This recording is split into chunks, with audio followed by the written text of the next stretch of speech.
So hello my dear friends, कैसे हैं आप सब? बहुत ही अच्छे होंगे। मेरे ख्याल से सबके सब जितने भी लोग अभी आए हैं सारे के सारे मस्त होंगे और जबरदस्त होंगे। फटाफट से जुड़ जाइएगा, क्योंकि एक बार जब हम जुड़ जाते हैं तो उसके बाद पढ़ाई में मजा ही कुछ और आ जाता है। और नो डाउट आप लोगों के साथ बहुत ही प्यारी जर्नी है ये। हर एक छोटी छोटी चीजें आप लोग पढ़ रहे हैं, हर एक छोटी छोटी चीजों के कॉन्सेप्ट हम लोग क्लियर कर रहे हैं। ये बहुत ही खास बात है। और मेरे ख्याल से आप सभी लोगों ने बहुत ही बढ़िया तरीके से अभी तक के सारे चैप्टर बहुत ही अच्छे से पढ़े हैं। अब हम जरा एक और यूनिट के ऊपर चल रहे हैं, तो फटाफट से जितने भी दोस्त यहां पर हैं जल्दी से जुड़ जाइएगा फटाफट, क्योंकि हम चल रहे हैं अब जरा थोड़ा सा आगे। और क्या चल रहा है? सब कुछ फेस्टिवल वगैरह सब कुछ बहुत ही शानदार रहा होगा आपका, बहुत ही बढ़िया तरीके से आप लोगों ने एंजॉय किया होगा। तो जल्दी से जुड़ जाइएगा स्पीड से, क्योंकि हम लोग अब चालू करने वाले हैं हमारा आगे का टॉपिक। तो क्या सारे के सारे लोग आ गए हैं? बिल्कुल तैयारी शुरू, बिल्कुल 100% शुरू की जाए। बिल्कुल सारे लोग तैयार हैं? ठीक है। तो दोस्तों आज हम जिस चैप्टर के बारे में बात करने वाले हैं उस चैप्टर का नाम है पुष्पी पादपों की आकारिकी। तो आकारिकी का मतलब होता है चीजों की मॉर्फोलॉजी, यानी कि आप चीजों को बाहर से कैसा देखते हो। देखो आप लोगों को बहुत अच्छे से पता है कि अगर आप चीजों को बाहर से देखोगे तो आप बता सकते हो कि वो एग्जैक्टली कैसा होगा।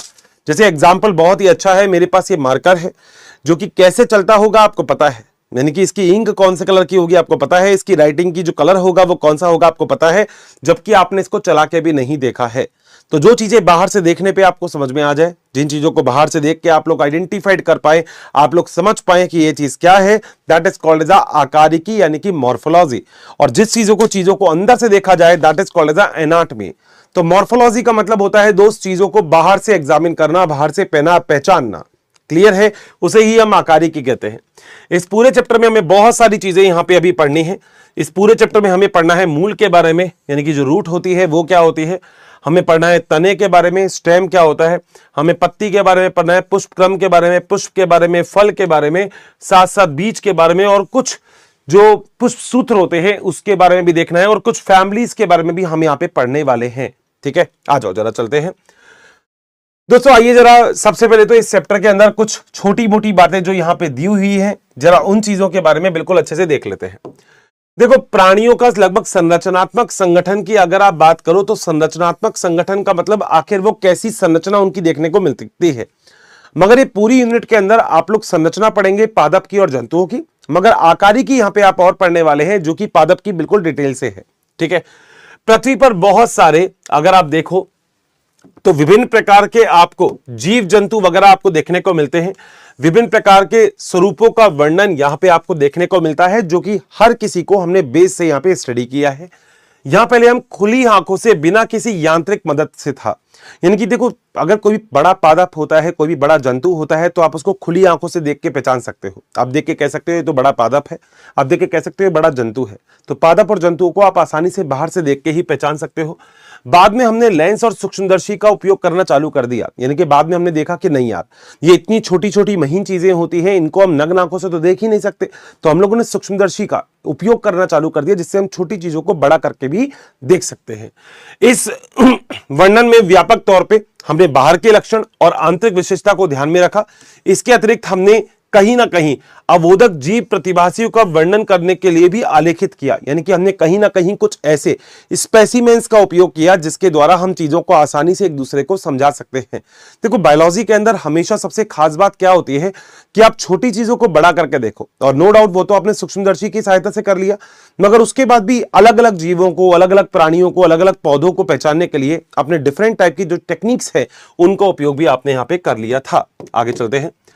प्रायोगिक जीव विज्ञान अधिक सुस्पष्ट व शरीर की क्रिया विज्ञान और शरीर विज्ञान को पूर्णतः स्थापित करने से पहले विज्ञानियों ने केवल जीव विज्ञान के एक हिस्से का वर्णन किया था।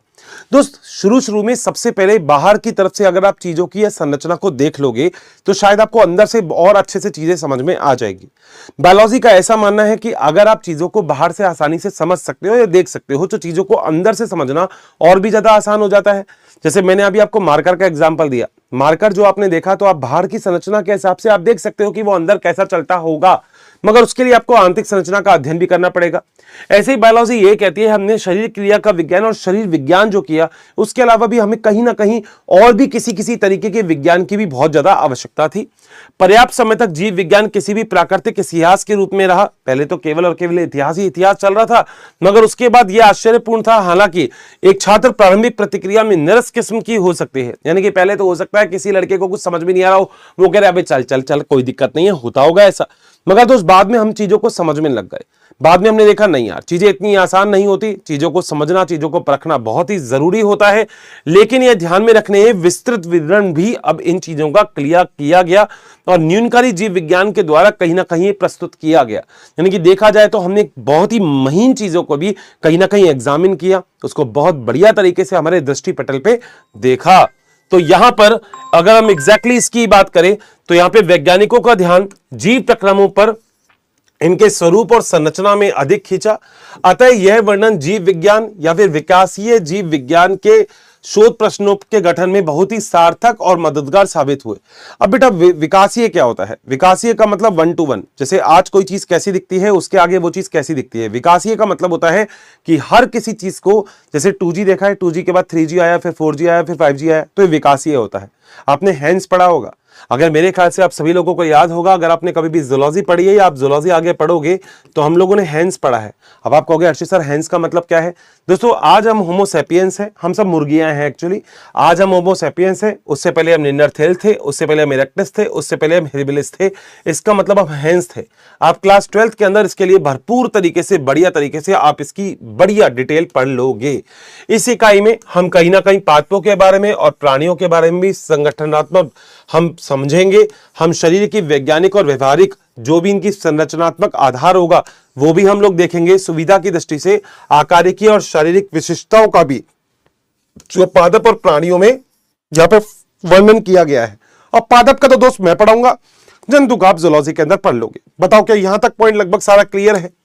अब ये कैथरीन इसाऊ मैम साहब के रिगार्डिंग भी बहुत सारी बातें आती है। अब ये जो कैथरीन जी है, इन्होंने भी दोस्त बहुत सारी बातें कही थी अपने अपने जमाने में, तो जरा इनके बारे में जरा हम थोड़ी सी बात पढ़ लेते हैं कि भाई ये क्या बात बोल के गई थी। कैथरीन जो इसाऊ है, इनका जन्म 1898 में यूक्रेन में हुआ था और आपने मतलब इन मैम साहब ने, ठीक है, रूस और जर्मनी के कृषि विज्ञान का अध्ययन किया था और साथ साथ संयुक्त राज्य अमेरिका में 1931 में इनको डायरेक्टरेट की उपाधि मिल गई थी। देखो कितनी इज्जत दी जा रही है इसको, हर बार इसको आपने बोला जाएगा, मतलब लेडीज है तो भैया देखो इज्जत तो देनी ही चाहिए, हम भी दे रहे हैं।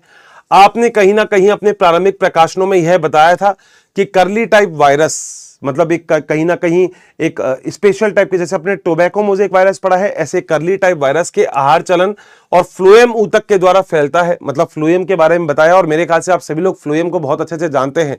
जो पेड़ पौधों के अंदर भोजन का स्थानांतरण करता है वो फ्लोएम होता है।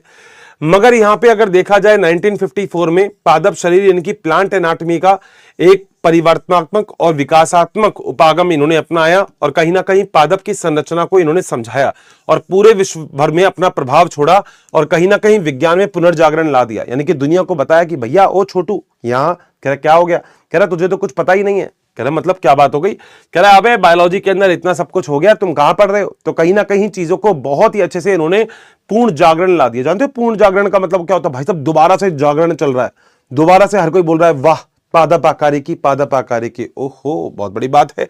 1960 में कैथरीन इसाऊ ने एनाटॉमी ऑफ सीड प्लांट्स के बारे में, यानी कि बीज पादपों के शरीर, इनकी एक और बुक प्रकाशित हुई, बहुत खुशी की बात है।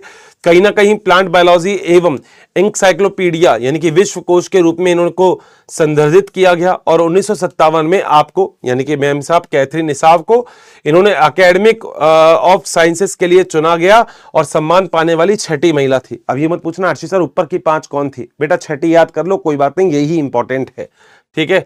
इस सम्मानीय पुरस्कार के अतिरिक्त यूएस के राष्ट्रपति जॉर्ज डब्ल्यू बुश ने इनको 1989 में नेशनल मेडल ऑफ साइंस भी दे दिया था। भाई साहब कितनी बड़ी बात दे दी थी इनको, हल्के में ले रहे थे क्या तुम अभी तक? ओहो। जब 1997 में इनकी मृत्यु हो गई तब इसके बाद Missouri botanical garden anatomy of morphological nature Peter Levin ने याद करते हुए कहा था कि बहुत अच्छी थी मगर मेरे 5 रुपये लग गई थी, मतलब मेरे 5 रुपये लेके भाग गई है, चलो कोई दिक्कत नहीं है, हम छोड़ देंगे। और 99 वर्षों तक आयु तक पादप जीव विज्ञानी के क्षेत्र में इनका बहुत ज्यादा प्रभाव बना रहा। मतलब आप सोच सकते हो कितनी बड़ी बात इन्होंने की, आप सोच सकते हो कितना बड़ा काम इन्होंने किया। मतलब बायोलॉजी के क्षेत्र में अगर मैं आपसे कहूं तो मैं ये वाला कहना भी बिल्कुल गलत नहीं होगा कि इन्होंने बायोलॉजी को एक दृष्टि पटल पे सबके सामने रख दिया। और वो भी मॉर्फोलॉजी और एनाटॉमी को। तो कितनी बड़ी चीज उन्होंने यहाँ पे बताई थी। आओ जरा अब हम थोड़ा सा चैप्टर के अंदर घुस जाते हैं। यद्यपि अगर हम बात करें तो आकारी की अथवा बाह्य संरचना में बहुत विविधता पाई जाती है, यानी कि बाहर संरचना आपको हर किसी चीज की अलग अलग दिखेगी। आप लोगों ने देखा भी होगा सारे के सारे पेड़ आपको एक जैसे नहीं मिलते। कुछ पेड़ की संरचना किसी तरीके की होती है तो किसी की किसी तरीके की होती है, यानी कि संरचना के हिसाब से भी जो पादप होते हैं वो अलग अलग हो सकते हैं। हर्षित सर बिल्कुल, मगर कहीं ना कहीं उच्च पादपों का विशाल समूह भी हमें अपनी ओर आकर्षित करता है और पादप में मूल, स्तंभ, पत्तियां, पुष्प और फलों की उपस्थिति इनका मुख्य अभिलक्षण होते हैं। यानी कि कहीं ना कहीं बायोलॉजी ये कहती है कि पादप में फल भी पाए जाते हैं, फूल भी, पत्ती भी पाई जाती है, तो भैया इनको हल्के में लेने की जरूरत बिल्कुल भी नहीं है। हर कोई चीज बड़ी ही इंपॉर्टेंट हो जाती है। आगे अध्याय 2 और अध्याय 3, मेरे ख्याल से आपने दोनों ही अध्याय पढ़ लिए, बहुत अच्छे से पढ़ लिए थे। आपने पौधों का वर्गीकरण के विषय में अध्ययन किया कि आकारिकी और अन्य अभिलक्षणों पर आधारित थे। बिल्कुल, हम लोगों ने पढ़ा है सबसे पहले जीव जगत का वर्गीकरण, हमने पढ़ा पादप जगत, और ये दोनों चैप्टर पढ़ने के बाद हम इस बात पे बिल्कुल अच्छे से आ गए कि पेड़ पौधों की संरचना के हिसाब से भी, जैसे अरिस्टोटल ने किया था ट्री, हर्ब्स और श्रब्स में शाक, झाड़ी और बड़े बड़े पेड़ के अंदर उन्होंने विभाजित किया था। पेड़ से पेड़ ही बोलना, ठीक है। वर्गीकरण के इन उच्च पादपों को भली भांति समझने के लिए अथवा सभी जीवों के लिए हमें मानक वैज्ञानिक शब्दावली अथवा मानक परिभाषाओं के ज्ञान की आवश्यकता होती है। हमें विभिन्न पादपों की विविधता, जो कि पौधों में पर्यावरण के अनुकूल का परिणाम है, जैसे आवास के लिए अनुकूलन होता है।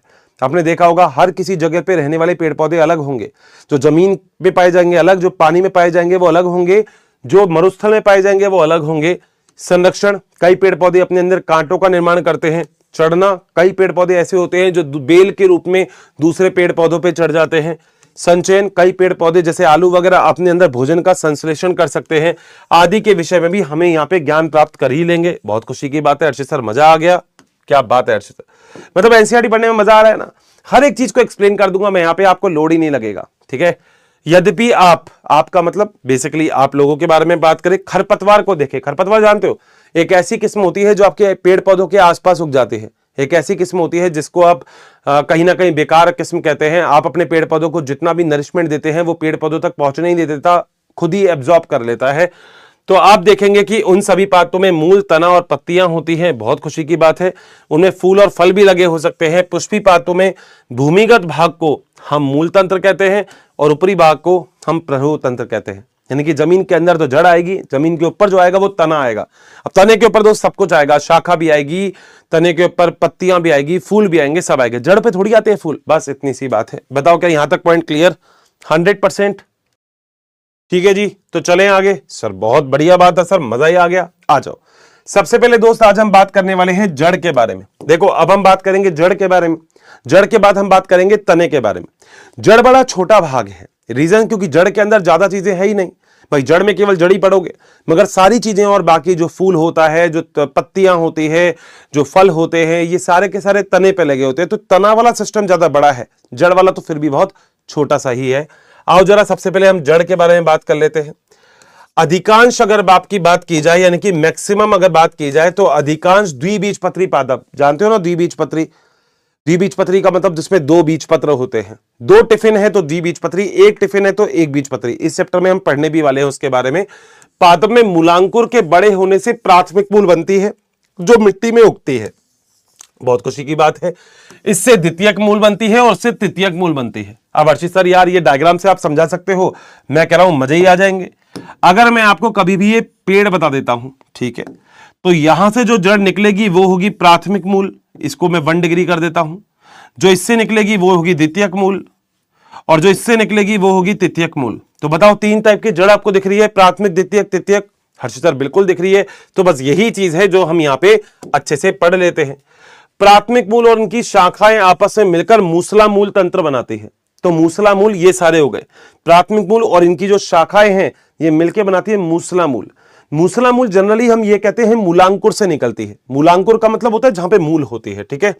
जैसे एक सरसों का पौधा आपने देख लिया, एक बीजपत्री पात्रों में प्राथमिक मूल जो होती है ये अल्पायु होती है। अल्पायु का मतलब एक बीजपत्री। एक बीजपत्री जैसे आप बात कर लो किसी भी ऐसे की, जैसे घास की बात कर लो, तो इसमें जो प्राथमिक मूल होती है वो जल्दी ही खत्म हो जाती है, शॉर्ट एज होती है, शॉर्ट लाइव्ड होती है, और इनके स्थान पर बहुत सारी मूल निकल जाती है जो तने के आधार से निकलती है। बहुत बढ़िया। और इन्हें ही हम झकड़ा मूल कहते हैं। तो अर्षि सर झकड़ा मूल क्या होती है, क्या डायग्राम है? बेटा बहुत प्यारा डायग्राम है। कैसा है? मान लो ये हो गया, हाँ, तो यहां पे जो आधार से ऐसे निकलेगी ना, ये झकड़ा मूल है। झगड़ा मतलब झगड़ रही है आपस में, आपको पता ही नहीं लगेगा कौन कहां है। जब भीड़ होती है ना बेटा, 15-20 लोग आपस में लड़ाई कर रहे होते हैं, तो आपको पता ही नहीं लगता रैप्टा किसके पड़ रहा है। तुमने यूं रैप्टा मारा, उसका बंदा नीचे हो गया, तुम्हारे अपने वाले के पड़ गया, तो ये ऐसे झगड़ा मूल होती है। सर बहुत बढ़िया बात है, आगे चल सकते हैं। बिल्कुल, इसका उदाहरण है गेहूं का पौधा, जो कि एक बीजपत्री का अच्छा उदाहरण है। सर क्या बात, हर्षित सर मजा आ गया। तो दो प्रकार की मूल हो गई, एक जिसमें प्राथमिक उससे द्वितीयक और तृतीयक निकलती है, वो तो मूसला मूल हो गई, ठीक है। एक यहां से निकल रही है, वो कौन सी हो गई? झकड़ा मूल हो गई, जिसमें प्राथमिक मूल जो होगी वो अल्पायु की होगी, सही है। इसके अलावा कुछ पौधे ऐसे होते हैं जैसे घास तथा बरगद, इसमें एनसीईआरटी में एग्जांपल दे रखा है घास का, जिसमें अन्य भाग से निकलती है, जिसे हम अपस्थानिक मूल भी कहते हैं। अब देखो, वैसे अगर देखा जाए तो घास मोनोकॉट होती है ना, मगर अपनी एनसीईआरटी के अकॉर्डिंग चलेंगे अपन तो आप याद रखना घास को अपस्थानिक मूल के एग्जाम्पल में याद रखो, बहुत ही बढ़िया। और इससे पहले गेहूं जो है आपका है, ये आप झकड़ा मूल के अंदर याद रखो। तो 3 जड़ हो गई आपके पास, पहली हो गई मूसला मूल, सर बिल्कुल सही है। दूसरी हो गई झकड़ा मूल, जिसका एग्जाम्पल आप गेहूं याद रखेंगे, और तीसरी हो गई अपस्थानिक मूल। अपस्थानिक मूल का एग्जाम्पल आप घास ही याद रखेंगे, ठीक है। चले आगे। मूसला मूल तंत्र का कार्य मिट्टी से पानी और खनिज लवण का अवशोषण करना है, बिल्कुल सही बात है भाई। बेसिकली आपको क्या लगता है कि जड़ क्या करती होगी? जड़ का बेसिक काम यह होता है, देखो हम लोगों को जब घर वाले बोलते हैं ना कि बेटा एक काम कर, पेड़ में पानी दे दे, तो हम क्या करते हैं, ऐसे नली उठाते हैं और पूरे पेड़ को नहला देते हैं। तो पेड़ पानी वहां से थोड़ी ले रहा है जहां पे आप नहला रहे हो। हाँ सर, ये बात तो अर्षित सर बिल्कुल सही है।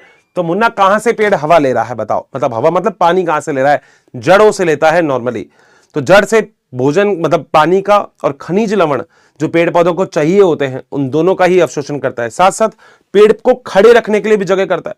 तुम कभी भी किसी पेड़ को उखाड़ना, तो आपको देखा होगा उसकी जो जड़ें होती है वो ऐसे धसी हुई रहती है, यूं कर नहीं निकलूंगी, मैं तो धसी हुई हूं। ओहो, बिल्कुल सही बात है। तो यहां पर भी ये दूसरा पॉइंट बिल्कुल सही है कि मिट्टी में जकड़ कर रखना होता है, और खाद्य पदार्थों का स्टोरेज भी ये कर सकती है, और साथ साथ पादप नियमों का संश्लेषण भी कर सकती है। अब ये क्या होता है पादप नियमक? इसका मतलब हार्मोन होते हैं। जैसे आपने कभी हार्मोन सुने होंगे, साइटोकाइनिन, आपने शायद कभी हार्मोन नहीं सुने, तो आगे हम पढ़ेंगे। जैसे एक एग्जाम्पल है, आप पढ़ोगे साइटोकाइनिन, ये हार्मोन होता है, ये पादप हार्मोन होता है। ऑक्सिन हो गया, साइटोकाइनिन हो गया, ये पादप हार्मोन है। तो इन हार्मोन का संश्लेषण भी आपको यहीं से ही होता हुआ दिखता है। बताओ क्या मुन्ना, पॉइंट मजा आ गया क्या? बिल्कुल 1 नंबर बात क्लियर है हर्षि सर, पॉइंट बहुत अच्छे से क्लियर हो गया। यही तो मजा है, बस यही मजा है। अब आ जाओ, अगला पॉइंट है मूल के क्षेत्र। तो सर मूल के क्षेत्र समझाओगे? मैं कह रहा हूं मजे तो उसमें ही है जब मैं तुम्हें समझा दूं। तो अगर मैं तुम्हें समझा दूंगा तो तुम भी कहोगे सर बल्ले बल्ले, मजा आ गया, सिंगल टाइम में आपने पॉइंट क्लियर कर गया, वाओ। देखो, अगर आप किसी भी पेड़ को देखते हो तो उसमें ऐसे करके आप एक जड़ बता सकते हो, ठीक है। इसमें नीचे नीचे एक विभाजन करने वाले क्षेत्र पाया जाता है, जिसे हम बोलते हैं विभज्योतकी क्षेत्र। ये ऐसा क्षेत्र होता है जो विभाजन करता है, विभज्योतकी। विभज्योतकी क्षेत्र का मतलब होता है ऐसा क्षेत्र जो विभाजन करे। इस क्षेत्र के ऊपर की तरफ कुछ ऐसी भी क्षेत्र पाया जाता है जो विभाजन करना जिसने छोड़ दिया, वो होता है दीर्घीकरण क्षेत्र। और दीर्घीकरण क्षेत्र के ऊपर भी कुछ ऐसी चीजें होती है जो अभी विभाजन करना बिल्कुल छोड़ देती है मगर स्थायी हो जाती है, जिसे हम बोलते हैं परिपक्वन क्षेत्र। सही है, यहां तक पॉइंट क्लियर है? बिल्कुल हर्षित सर, बिल्कुल क्लियर है। और यहीं पे ही आपके इस तरीके से मूलरोम निकलते हैं जो अवशोषण करने का कार्य करते हैं। यह है मूलरोम, जिसे हम रूट हेयर कहते हैं, एक कोशिकीय होते हैं, ठीक है। नीचे की तरफ यहां पर एक ऐसी संरचना होती है जो उसकी सुरक्षा देती है विभज्योतकी क्षेत्र को, जिसे हम मूल गोप कहते हैं। इंग्लिश में बोलते हैं रूट कैप। बोलो क्या आगे चल सकता हूं? पक्का? यहां तक पॉइंट क्लियर है मेरे सारे दोस्तों को? अब देखो, बेटा बायोलॉजी में एक चीज याद रखना कि पेड़ पौधों के अंदर सबसे पहले एक ही प्रकार की कोशिका पाई जाती है जो विभाजन करने का काम करती है, जिसे हम विभज्योतकी क्षेत्र कहते हैं। यानी कि एक ऐसी कोशिका जो केवल और केवल विभाजन करती हो उसे हम विभज्योतकी क्षेत्र कहेंगे।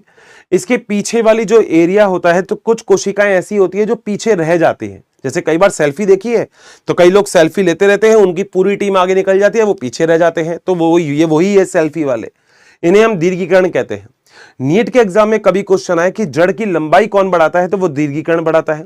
और सबसे पुरानी कोशिका जो भाई साहब पीछे ही छूट गई फोटो के चक्कर में, वो सारी की सारी परिपक्वन क्षेत्र की होती है और इसी क्षेत्र में मूल रोम निकलते हैं।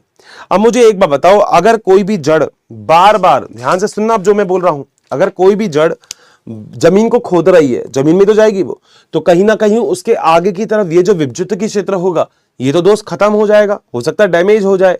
तो इस विभज्योतकी क्षेत्र की सुरक्षा करने का काम ये एक संरचना करती है, जिस संरचना को हम क्या बोलते हैं, इसे बोलते हैं मूल गोप। तो मूल गोप का बेसिक काम होता है सुरक्षा प्रदान करने का। किसकी सुरक्षा? विभज्योतकी क्षेत्र की सुरक्षा प्रदान करने का कार्य इसी का ही होता है। ठीक है भैया, अब जब इतनी बात हो गई तो चलो जरा एनसीईआरटी उड़ा देते हैं। ये सर, ये बात आपकी मजेदार लगती है, हमको एनसीईआरटी उड़ाने की मजा तो मैं कह रहा हूं एनसीईआरटी उड़ाने में ही है ना, ये तो तुम भी जानते हो। तो मूल के क्षेत्र कौन कौन से होते हैं, डायग्राम क्लियर होगा तो आ जाओ। सबसे पहले एक अंगुलित मूल गोप से ढका रहता है, जिसे हम रूट कैप कहते हैं, जो प्रोटेक्शन करने का काम करता है। मृदा में विभज्योतकी क्षेत्र को बचाने का काम यही करता है। ठीक है, यह कोमल शीर्ष को तब रक्षा करता है जब वो मिट्टी में अपना रास्ता बना रही होती है। मैंने भी अभी आपको यही बात बताई थी, आगे चल सकते हैं। मूल गोप के कुछ मिलीमीटर ऊपर मेरिस्टेमेटिक कोशिकाओं का क्षेत्र होता है। बोला था विभज्योतकी क्षेत्र बोलते हैं, जो कि विभाजन करने का काम करती है।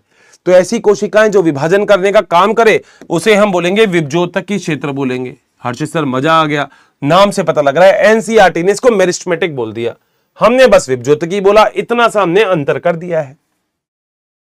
अब दोस्त खुद सोचो, रटना नहीं। जो कोशिका बार बार विभाजन करेगी, क्या उन पे कोशिका भित्ति मोटी होगी?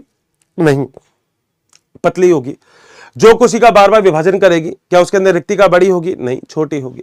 जो कोशिका बार बार विभाजन करेगी, क्या वो सक्रिय होगी? बिल्कुल सही बात है, सक्रिय ही होगी। जो कोशिका बार बार विभाजन करेगी, क्या उसके अंदर मतलब देखा जाए उसका आकार बड़ा होगा? नहीं, छोटा होगा, क्योंकि विभाजन करने के बाद हर बार आकार छोटा ही हो जाता है। तो कोशिकाएं बहुत छोटी होती है और पतली भित्ति वाली होती है। क्या बात। और कोशिका बहुत छोटी होगी तो अंदर की तरफ कोशिका द्रव्य, केंद्रक द्रव्य, ये बहुत पास पास भी होगा। अगर आपका घर एक ही कमरे का है तो सब अड़ोस पड़ोस में ही रहोगे, बिचे बिचे, वाह। तो इसमें कहीं ना कहीं सघन प्रोटोप्लाज्म होता है। बताओ रटने की जरूरत पड़ेगी क्या? हर्षित सर यही तो बात मजा आता है कि रटना ही नहीं है। ये देखो, उनमें बार बार विभाजन होता रहता है। इस क्षेत्र की सभी कोशिकाएं समीपस्थ कोशिकाओं में शीघ्रता से लंबाई में बढ़ती रहती है एवं मूल कहा क्या भाई, मूल को लंबाई में बढ़ाती है। अब जो लंबाई में बढ़ा रही है वो तो आगे वाली विभाजन कर रही है, मगर सच में लंबाई को बढ़ाने का जो काम करती है वो है दीर्घीकरण क्षेत्र। मैंने बोला था लंबाई का मतलब दीर्घीकरण क्षेत्र होगा। ठीक है, और दीर्घीकरण के पीछे आपको पता है कौन सा क्षेत्र होगा? परिपक्वन। तो लंबाई जो बढ़ाएगी वो तो एक ही होगी, वो होगी दीर्घीकरण, जो लंबाई बढ़ाने का कार्य करती है। चले आगे। दीर्घीकरण क्षेत्र की कोशिकाओं में विविधता हो जाती है और परिपक्वता आ जाती है, इसलिए दीर्घीकरण के पास एक और क्षेत्र होता है जो होता है परिपक्वन क्षेत्र। वाह सर, सच में है क्या? देखो ऊपर परिपक्वन क्षेत्र है दीर्घीकरण के पीछे। ऐसी कोशिका जो इससे छूट गई दीर्घीकरण, जो इससे छूट गई वो परिपक्वन, और जो यहां पे रूट हेयर निकाल रही है। हर्षित सर मजा आ गया, ये होती है थ्योरी क्लियर। तो कहीं ना कहीं धागे के समान संरचना निकालती है परिपक्वन क्षेत्र से, जिसे हम मूल रोम कहते हैं। बहुत बढ़िया, और यही काम करती है जल का और खनिज लवण का अवशोषण भी यही करती है। बताओ क्या कहते हो? आसान है? कहीं कुछ रटा? नहीं सर, अभी तक तो कुछ भी नहीं, आगे भी नहीं रटोगे मुन्ना। मगर याद रखना ये एनसीईआरटी के डायग्राम है, ये वैसे कोई दिक्कत नहीं है इनमें, आप वैसे ही याद हो जाएगा। देखो नीचे जड़ क्षेत्र है जिसमें प्राथमिक मूल और द्वितीयक मूल है, जड़ वाला क्षेत्र है। ऊपर तने वाला स्तंभ वाला क्षेत्र है जहां पे फल भी दिख रहा है, पुष्प भी दिख रहा है, तना भी दिख रहा है। ठीक है, पूरा का पूरा सिस्टम कहलाता है परहोतंत्र। अब जहां से शाखा निकलती है उसे हम बोलते हैं नोड, और दो शाखाएं जहां से निकलती है उसके बीच में होता है इंटरनोड, अंतर्वेशी। ठीक है, तो जहां से शाखा निकल रही है वो है नोड, और दो नोड के बीच में क्या होगा? इंटरनोड। और जहां से ब्रांच निकलती है उसे हम कलिका, यानी कि इंग्लिश में हम बोल देते हैं बर्ड। क्या बोलते हैं? बर्ड बोल देते हैं। ठीक है भैया, आ जाओ। ये तीन प्रकार की जड़ आपके सामने है। जिसमें पहली जो जड़ है वो है मूसला मूल, दिख रही होगी बहुत बढ़िया से।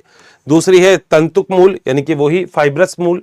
और तीसरी है अपस्थानिक मूल, जो कहीं से भी निकल सकती है। जैसे बरगद में देखा होगा, बरगद में बड़ी बड़ी जड़ें उड़ती है। तुमने देखा होगा बरगद, एक बहुत बड़ा बरगद का पेड़ था, कहां था? The great banyan tree. भाई साहब पता है कहां पे है वो द ग्रेट बनायन ट्री? तुम लोगों को याद भी होगा। हर्षित सर हाँ सुना तो था हमने, ग्रेट बनायन ट्री आखिर है कहां पर, तो बता सकते हो? दोस्त द ग्रेट बनायन ट्री ही मिलेगा आपको बहुत ही दूर। सर कितनी दूर मिलेगा हमें? बहुत दूर, मतलब आपको मिलेगा मेरे ख्याल से कलकत्ता में इंडियन बॉटनिकल गार्डन है, वहां पे है द ग्रेट बनायन ट्री। सबसे बड़ा बरगद का पेड़ आपको वहीं देखने को मिलता है। बताओ, बहुत बढ़िया। और इसी चीज के साथ ये एक डायग्राम जो बहुत ही प्यारा, जो अभी मैंने आपको बनाया, यहाँ पे नीचे विभज्योति क्षेत्र होती है, बिल्कुल सही बात है। उसकी सुरक्षा करने के लिए जो पाया जाता है उसे हम मूलगोप कहते हैं, बिल्कुल सही बात है। उसके ऊपर की तरफ दीर्घीकरण क्षेत्र होता है जो लंबाई बढ़ाता है, बिल्कुल सही है। उसके ऊपर की तरफ सबसे ऊपर परिपक्वन क्षेत्र होता है जहां पे मूल रोम पाई जाती है। वाह हर्षित सर, डायग्राम थ्योरी दोनों कंप्लीट। डन है क्या मुन्ना? ठीक है जी, यहां तक चल सकते हैं, जरा आगे आ जाओ फिर। दोस्तों अब अगला जो पॉइंट आता है अपने पास वो आता है पत्ती का। तो देखो पहले तो पत्ती पढ़ेंगे, मतलब पत्ती से पहले अपन थोड़ा सा तना पढ़ लेते हैं, या पहले पत्ती पढ़े? पहले पत्ती पढ़ते हैं, ठीक है। अपन पहले पढ़ेंगे पत्ती, फिर अपन पढ़ेंगे तना, ठीक है। पहले पढ़ेंगे, मगर तने में ही तो पत्ती आ जाएगी। चलो भाई एक ही बात है, आ जाओ भाई। देखो तना एक छोटा सा टॉपिक है इनफैक्ट अपने पास, जिसके बाद अपन को पत्ती पढ़ना है, अपन को पुष्प पढ़ना है, फल भी पढ़ने हैं, अपन को बीज भी पढ़ना है, लगभग सब कुछ पढ़ना है, ठीक है। पुष्प सूत्र भी पढ़ने हैं। आओ जरा तने के बारे में बात कर लेते हैं। देखो पहले तो आप लोगों को पता है कि ऐसा कौन सा अभिलक्षण है जो कि तने तथा मूल में विभेदित कर सकते हैं। भाई देखो जड़ जो होती है वो अधिकतर नीचे होती है, जबकि तना जमीन से ऊपर होता है। तने में शाखाएं लगी होती है, तने में पुष्प लगा होता है, पत्तियां लगी होती है, फल लगा होता है, जबकि जड़ में ऐसे कुछ भी नहीं होता है। बहुत बढ़िया। तो पहले बात तो ये ऊपरी भाग है, बिल्कुल सही बात है, जिनपे शाखाएं, पत्तियां और फूल लगी होती है। वाह सर, यही तो बोला है आपने। यहां पे कहीं ना कहीं बीज के बाद प्रांकुर से विकसित होता है। अब जरा समझना जरा ये क्या होता है। मान लो अगर मैं ऐसे आपको कोई बीज बना रहा हूं, तो बीज के दोस्त बायोलॉजी के अंदर दो हिस्से होते हैं, एक ऐसे ऊपर वाला, एक ऐसे नीचे वाला। बायोलॉजी ये कहती है जहां से तना निकलता है उसे हम बोलते हैं प्रांकुर, और जहां से जड़ निकलती है उसे हम बोलते हैं मूलांकुर। बस इतनी सी बात याद रखना। प्रांकुर मतलब जहां से तना निकलेगा, और मूलांकुर जहां से जड़ निकलेगी। बस इतना अगर आपको याद हो गया तो सारी चीजें आपको अच्छे से याद हो गई, फिर कोई लोड ही नहीं है। ठीक है भैया, चल सकते हैं आगे? सर बिल्कुल चलो। यहां पे तने पर गांठ होती है, बता दिया था गांठे, है ना, जहां से गांठे और पोरियां पाई जाती है। अरे वही नोड और इंटरनोड, शाखाएं निकलती है दो शाखाओं के बीच में, बस वही है। तने के ऊपर क्षेत्र जहां पे पत्तियां लगी होती है उसे गांठ कहते हैं, और गांठों के कक्षीय में भी हो सकती है।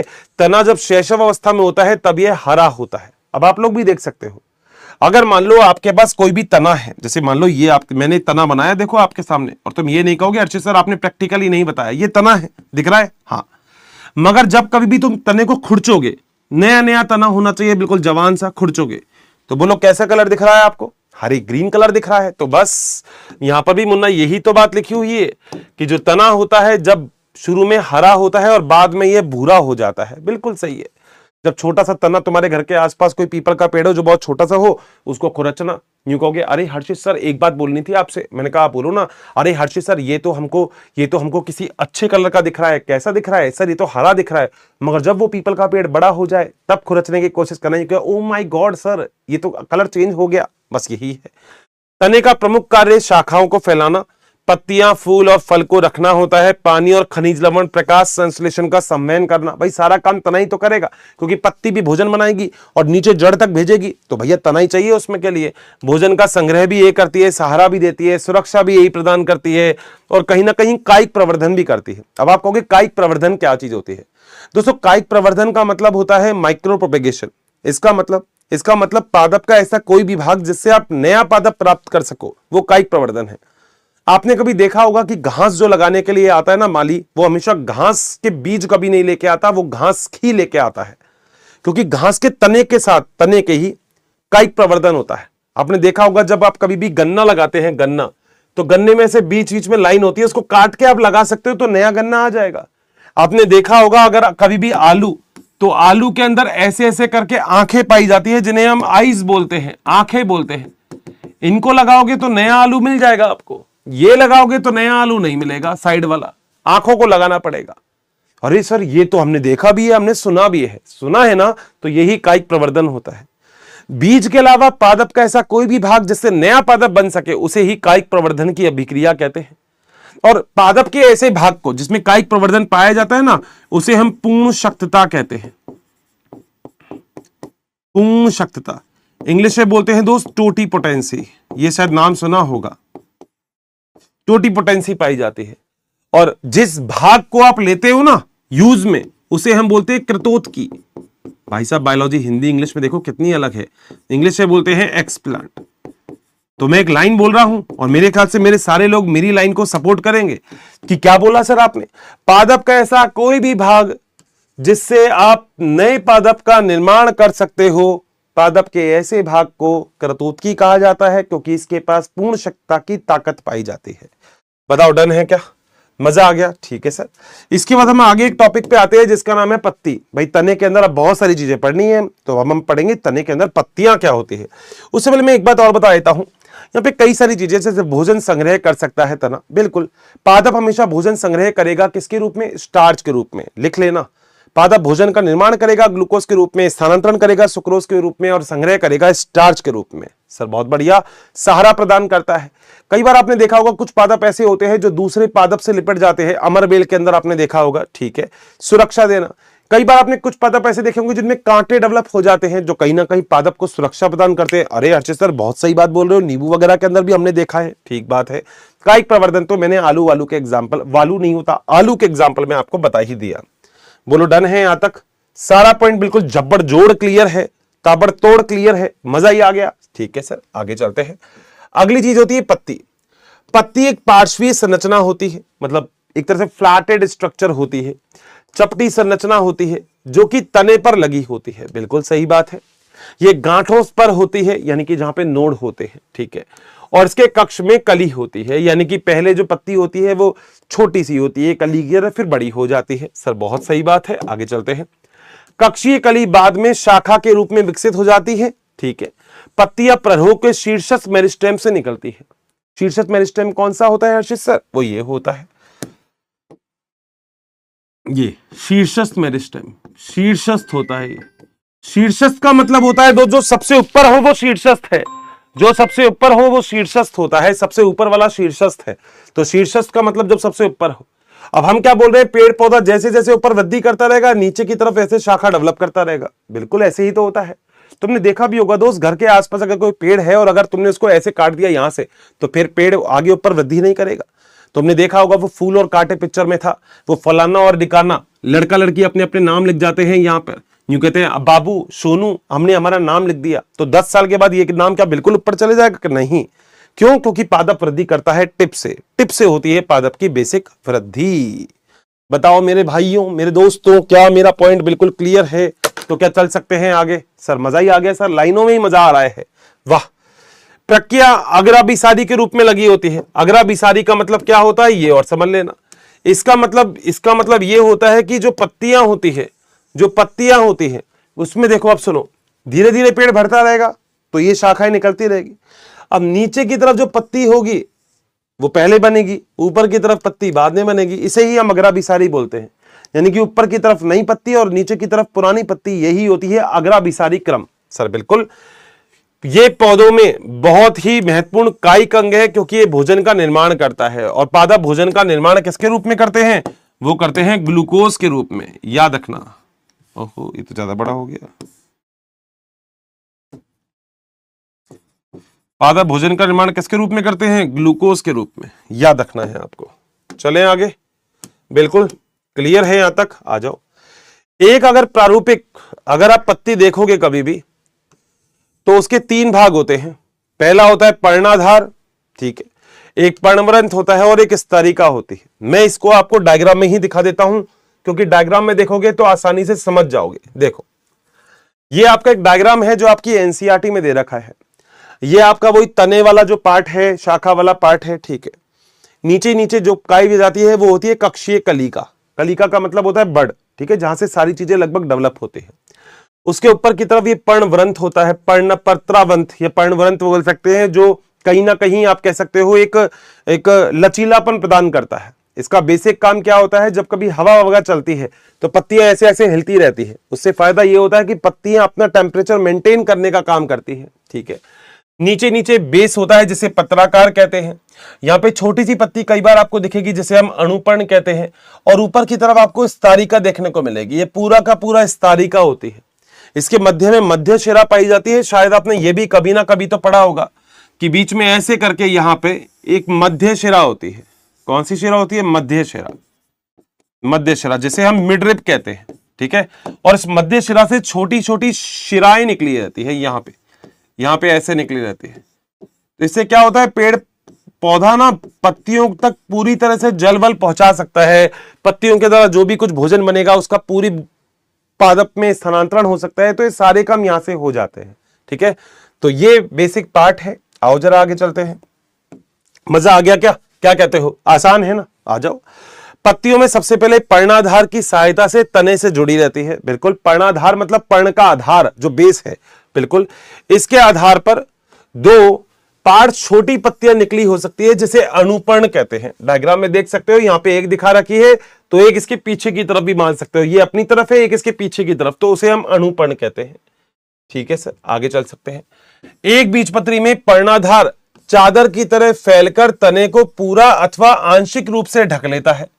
कुछ लेग्यूमिनेसी पादप में जो पर्णाधार होता है वो फूल भी जाता है।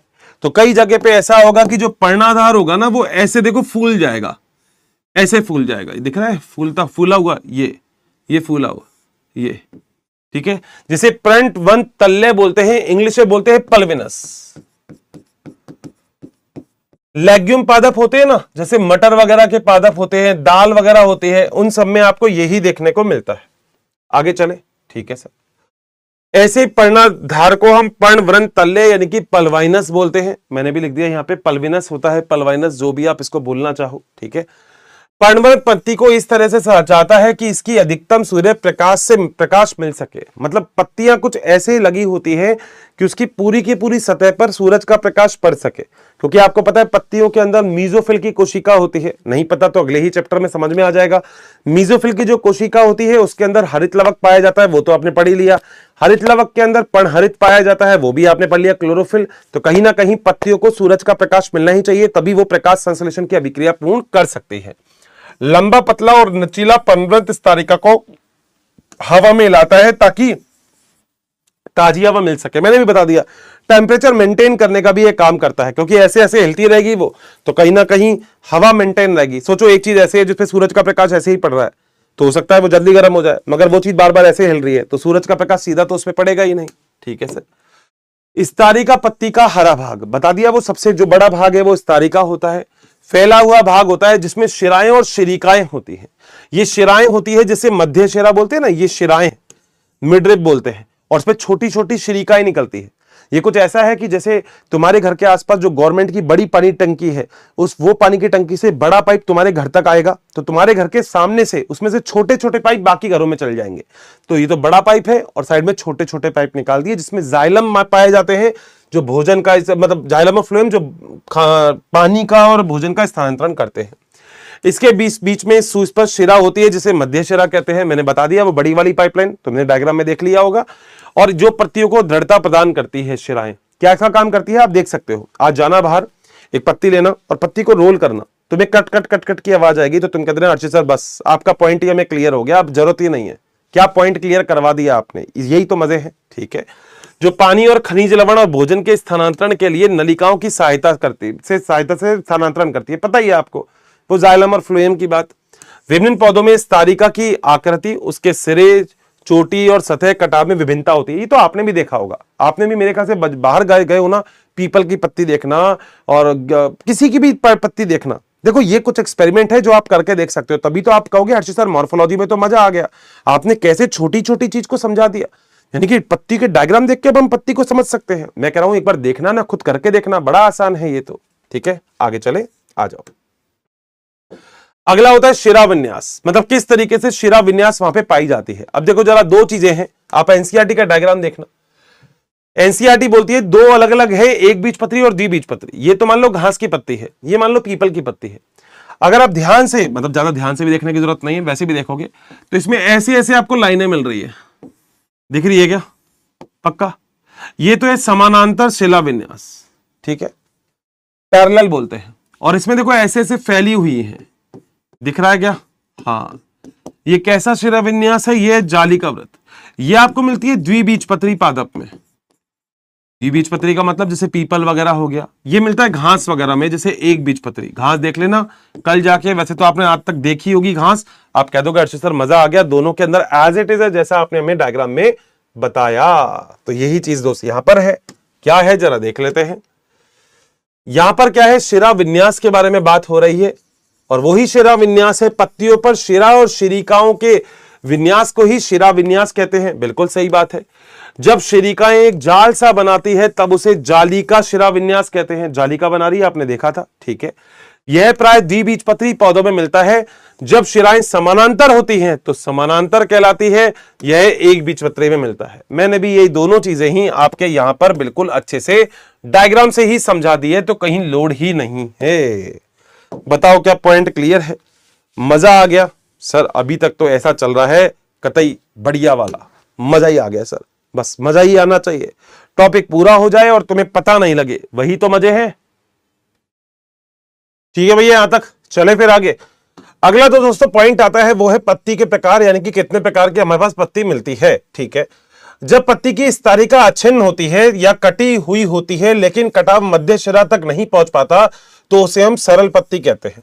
सर ये जरा हमको लाइन समझ में नहीं आई, क्या समझा सकते हो? देखो, अगर तुम कोई भी पत्ती देखोगे और वो पत्ती मान लो या तो कटी फटी है ही नहीं, दिख रही है कटी फटी नहीं, ये मध्य शिरा सबको दिख रही है बीच वाली, हाँ, या फिर अगर कटी फटी भी हो तो जो कटान है ना, जो वो मध्य शिरा तक नहीं पहुंचे। क्या पहुंच रहा है क्या मध्य शिरा तक कटान? नहीं, तो इसे ही हम सरल पर्ण बोलेंगे।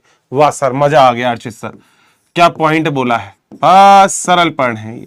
सरल का मतलब सिंपल, और अगर कटान मध्य शिरा तक पहुंच जाए तो भाई साहब वो तो संयुक्त पर्ण हो जाएगी। बस यही पॉइंट एनसीईआरटी लिखती है। आओ जरा देख लेते हैं। मगर जब इस तारिका का कटाव मध्य शिरा तक पहुंच जाए और छोटी छोटी पत्रों यानी कि पत्तियों में वो टूट जाए, बहुत बढ़िया, तो इसे हम संयुक्त पत्ती कहते हैं। बहुत बढ़िया। सरल और संयुक्त पत्ती दोनों पर्णवृंत के कक्ष में कली में होती है, लेकिन संयुक्त पत्ती इनके कक्ष में कली नहीं होती। मतलब देखा जाए तो देखो, संयुक्त पत्ती देखो कैसी है भाई साहब, और जबकि सरल पत्ती देखो कितनी बढ़िया है। सरल पत्ती में कटान या तो होगा ही नहीं, और अगर कटान होगा तो वो मध्य शिरा तक नहीं पहुंचेगा। जबकि जो संयुक्त पत्ती होगी, ये दोनों ही पत्ती संयुक्त पत्तियां हैं। देखो, इनमें पहली वाली है पिच्छीकार संयुक्त पत्ती। आपकी एनसीईआरटी भी लिखती है, देखो संयुक्त पत्तियां दो प्रकार की होती हैं। बिल्कुल सर, कौन कौन सी? पहला होता है पिच्छाकार संयुक्त पत्ती, जो कि एक ही अक्ष में, जो कि मध्य शिरा में होती है, पर स्थित होती है। देखो एक सेंटर है और उसमें सारी पत्तियां लगी हुई हैं, तो ये सारी की सारी है पिच्छीकारी। मगर ये सारी गुच्छों में लगी होगी, अगर गुच्छों में, तो इसे हम बोलेंगे हस्ताकार संयुक्त पत्ती। लिखा हुआ है एनसीईआरटी में, वो भी एक ही बिंदु पर चोटी पर लगी होगी। बिल्कुल सही बात है, जैसे कि सिल्क कॉटन। और ऊपर वाले का पिच्छाकार का एक धारण क्या है? नीम। तो नीम याद रखना और नीचे सिल्क कॉटन याद रखना। क्या बात है सर। अब सुनो, अब बायोलॉजी ये कहती है कि किस हिसाब से, यानी कि शाखा पर या तने पर किस हिसाब से पत्तियां लगी जाती है, उसे हम पर्ण विन्यास बोलते हैं। और इंग्लिश में मुन्ना इसी को ही क्या बोलते हैं? फाइलोटैक्सी। फाइलोटैक्सी। तो फाइलोटैक्सी का मतलब आखिर किस तरीके से लगी हुई है पत्तियां तने पर, वही है फाइलोटैक्सी। वाओ सर, बड़ा आसान है ये तो। आ जाओ। तने और शाखाओं पर जिस हिसाब से पत्तियों को विन्यस्त यानी कि लगे रहने की प्रवृत्ति जो होती है, उसे ही हम पर्ण विन्यास कहते हैं। ये तीन प्रकार का होता है। पहला होता है एकांतर, दूसरा होता है सम्मुख, और तीसरा होता है चक्करदार। ठीक है, एकांतर, सम्मुख, चक्करदार। एकांतर क्या होती है? एकांतर में एक अकेली पत्ती एक गांठ पर होती है, जो एकांतर रूप में लगी रहती है। सर डायग्राम से बता दो। देखो ये रहा डायग्राम, ये रहा एकांतर लगी हुई है। वाह सर, मजा आ गया, बहुत बढ़िया। आ जाओ फिर आगे। लगी होती है, ठीक है, जैसे कि गुड़हल, सरसों और सूर्यमुखी। एग्जाम्पल याद करना है ना मुन्ना, तो एग्जाम्पल याद कर लेना एमएससी से। मस्टर्ड, सनफ्लावर और चाइना रोज, तीनों ही एग्जाम्पल हो गए। मस्टर्ड हो गया सरसों, सनफ्लावर हो गया सूरजमुखी, चाइना रोज हो गया गुड़हल। वाह सर, बहुत बढ़िया सर, पहला एग्जाम्पल आपने तो यही याद करवा दिया। आगे होता है सम्मुख। सम्मुख का मतलब आमने सामने, जैसे ये है, ये है सम्मुख, ठीक है। एकांतर में कैसा था, इसमें एक यहां है तो एक यहां है, ये आमने सामने है तो सम्मुख है। अब सम्मुख में एक ही गांठ पर दो जोड़ी पत्तियां निकलती है और एक दूसरे के आमने सामने होती है, ठीक है। अब बेटा सम्मुख का मतलब आमने सामने, जैसे हम बोलते हैं काला गोरा एक समान। अब काले से हो गया कैलोट्रोपिस, गोरे से हो गया गुवावा। दो एग्जाम्पल इसके होंगे। देखो इसका उदाहरण है कैलोट्रोपिस काला और गोरे गुवावा। गुवावा को हम अमरूद बोलते हैं। हर्षित सर दूसरा एग्जाम्पल आपने कैसे याद करवा दिया, मैं तो तीसरा भी याद करवा दूंगा। देखो ना, यदि एक ही गांठ पर दो से अधिक पत्तियां निकली होती है, देखो निकली है सर, हाँ बिल्कुल निकली है, उसके चारों ओर चक्कर बनाती है तो उसे चक्करदार पर्णविन्यास कहते हैं, जैसे एलेस्टोनिया यानी कि डेविल ट्री। तो एलेस्टोनिया ही याद रखना, डेविल ट्री अच्छा एग्जांपल है। नीट में बहुत ही प्यारा क्वेश्चन इससे आ सकता है, कोई लोड नहीं होना चाहिए। बोलो यहां तक पॉइंट मजा आ गया? कैसी भी कोई भी दिक्कत आई यहां तक किसी भी बालक पालक को, या सच में ऐसा कह दोगे एक बार हर्षित सर क्या बात है, कॉन्सेप्ट टॉपिक ताबड़तोड़ क्लियर कर दिए है आपने। डन है यहां तक? ठीक है मुन्ना, यहां तक आगे चल सकते हैं, आ जाओ फिर। अब आगे दोस्त एक और चीज आती है जो होती है फ्लावर। फ्लावर को हम बोलते हैं पुष्प क्रम, मतलब पुष्प बोलते हैं। और फ्लावर के लगने का जो तरीका होता है ना, वो बायोलॉजी में पुष्प क्रम होता है। जाओ जरा इसको भी देखते हैं, पुष्प क्रम को और पुष्प को भी। आओ तो हम यहां पे बात करेंगे पुष्प क्रम के बारे में। आ जाओ सर, बहुत ही बढ़िया लग रहा है सर। फूल एक, अरे सर थोड़ा सा छोटा रह गया ये, इसको बड़ा कर दो। लो, फूल एक रूपांतरित परहो होती है। बिल्कुल, अब ये क्या बोल रहा है उसको समझना। अगर आप कभी भी फूल को देखोगे ना तो ऐसा होता है फूल, इसमें यहां से ऐसी छोटी छोटी संरचनाएं निकली रहती है और ये सब नोड से निकली रहती है, ठीक है। जब आप इस परहो को ऐसे दबा दोगे इसको, तो कहीं ना कहीं ये फूल की संरचना बन जाती है। तो आपको पता है ना, मैंने बोला था दो नोड के बीच में जो स्थल होता है, जब वो कम कर दोगे तो कहीं ना कहीं एक पुष्प का निर्माण ही आप यहां पे कर सकते हो।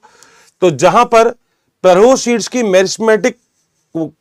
मेरिस्टेम में परिवर्तित हो जाता है, पोरिया लंबाई में नहीं बढ़ती है, बीच में जो गैप होता है लंबाई में नहीं बढ़ती, कम रह जाती है और अक्ष दबकर रह जाती है। तो जब दबकर रह जाएगा तो एक पुष्प बना लेगा। गांठों पर नियम अनुसार पत्तियों के पुष्पी उपांग निकलते हैं। पुष्पी उपांग का मतलब पुष्प के जो और भाग होते हैं, जैसे आपने सुना होगा ये पुंकेसर है, तंतु है, आपने सुना होगा ये दल है, आपने सुना होगा ये बाह्य दल है। तो ये सारी की सारी जो संरचना होती है ये पुष्प में से निकली रहती है। जब परहो शीर्ष में फूल में परिवर्तित हो जाता है तब ये सदैव अकेला रहता है। अब देखो अकेला का मतलब यहां से, जैसे मान लो कहीं से भी निकलेगा तो ये अकेला ही पुष्प बनेगा, ठीक है, शाखा से भी अगर निकल रहा है तो। अब क्या होता है, जो पुष्प होता है उसके बारे में सबसे बड़ी खास बात यह है कि पुष्प को डेवलप होने के लिए एक हाइपोथेटिकल हार्मोन मानते हैं, जिसे हम बोलते हैं फ्लोरिजन। मतलब हम हाइपोथेटिकल का मतलब एक प्रयोगात्मक रूप से हम मानते हैं एक हार्मोन होता है जो पुष्प को डेवलप करने के लिए जरूरी होता है, जिसे हम बोलते हैं फ्लोरिजन हार्मोन। क्लियर है ये वाला नाम? ये नाम जरूर याद रखना मुन्ना, क्या कहते हो, याद आएगा ना फ्लोरिजन। हाँ, आगे पुष्प अक्ष पर लगने के क्रम को पुष्प क्रम कहते हैं। अब जैसे पत्ती लगी थी तो हमने फाइलोटैक्सी बोला था, पुष्प लगेगा तो पुष्प क्रम बोलेंगे। शीर्ष पुष्प में परिवर्तित हो जाता है और सतत रूप से वृद्धि करता रहता है। पुष्प में दो प्रकार से असीमाक्षी और ससीमाक्षी में बांटा गया है। अब देखो उसको रटना मत। असीमाक्षी मतलब असीमित, असीमित का मतलब धुआंधार चलती जाएगी भाई साहब। मैं अभी पढ़ाऊंगा, देखो नीचे देखो तो खुद ही अपने आप यस कर दोगे। असीमाक्षी में पुष्प में सतत वृद्धि होती रहती है और नीचे पार्श्वीय पुल अग्राभिसारी के रूप में लगे रहते हैं। हर्षित को डायग्राम से समझ सकते हैं, देख लो। देखो अगर कभी भी पादप होगा और उसका जो टिप होगा वो हमेशा वृद्धि करता रहेगा, ये मैं दिखा रहा हूं, टिप वृद्धि करता रह रहा है, ठीक है। तो नीचे की तरफ मान लो अगर यहां पे कोई पुष्प पहले डेवलप हुआ तो ये बड़ा होगा, ऊपर पुष्प डेवलप हुआ तो छोटा होगा, इसके ऊपर पुष्प डेवलप हुआ तो और छोटा होगा। यानी कि देखा जाए तो पुष्प बड़ा फिर छोटा फिर और छोटा इस तरीके से डेवलप हो रहे हैं। क्यों? क्योंकि जो पादप है उसका जो टिप है ना वो फ्री है, ये फ्री है। तो ऐसी कंडीशन में ये क्या होता है, असीमित वृद्धि होती है। असीमाक्षी मतलब असीमित वृद्धि होगी पादप की, क्योंकि पादप का टिप फ्री है। पादप ऊपर डेवलप होता रहेगा, नीचे पुष्प डेवलप होते रहेंगे। तो सबसे पुराना पुष्प सबसे नीचे, सबसे नया पुष्प सबसे ऊपर होगा। वाह हर्षित सर, क्या एनसीईआरटी की लाइन समझ में आ गई। मगर दोस्त नीचे वाली लाइन पढ़ो ना, वो भी तुम्हें बहुत अच्छे से समझ में आ जाएंगी। क्या है? ससीमाक्षी यानी कि सीमित। अब तुम खुद सोचो सीमित वृद्धि कब होगी? सीमित वृद्धि तब होगी जब पुष्प यहीं पे डेवलप हो गया। तो पुराना पुष्प तो ऊपर होगा, इसमें पुराना तो नीचे है और नया पुष्प ऊपर है, जबकि इसमें पुराना पुष्प तो ऊपर है और जो नया पुष्प है वो दोस्त नीचे बनेगा। बोलो डन है? यही लिखा हुआ है, जरा पढ़ के देख लेना, कोई दिक्कत तो आएगी नहीं इसमें। पुष्प अक्ष पर शीर्ष पर ही फूल लगता है, इसलिए सीमित वृद्धि होती है। पुष्प ऊपर वृद्धि नहीं करेगा क्योंकि ऊपर टिप्पी बंद कर दिया तुमने भाई साहब, ढक्कन लगा दिया ऊपर ही।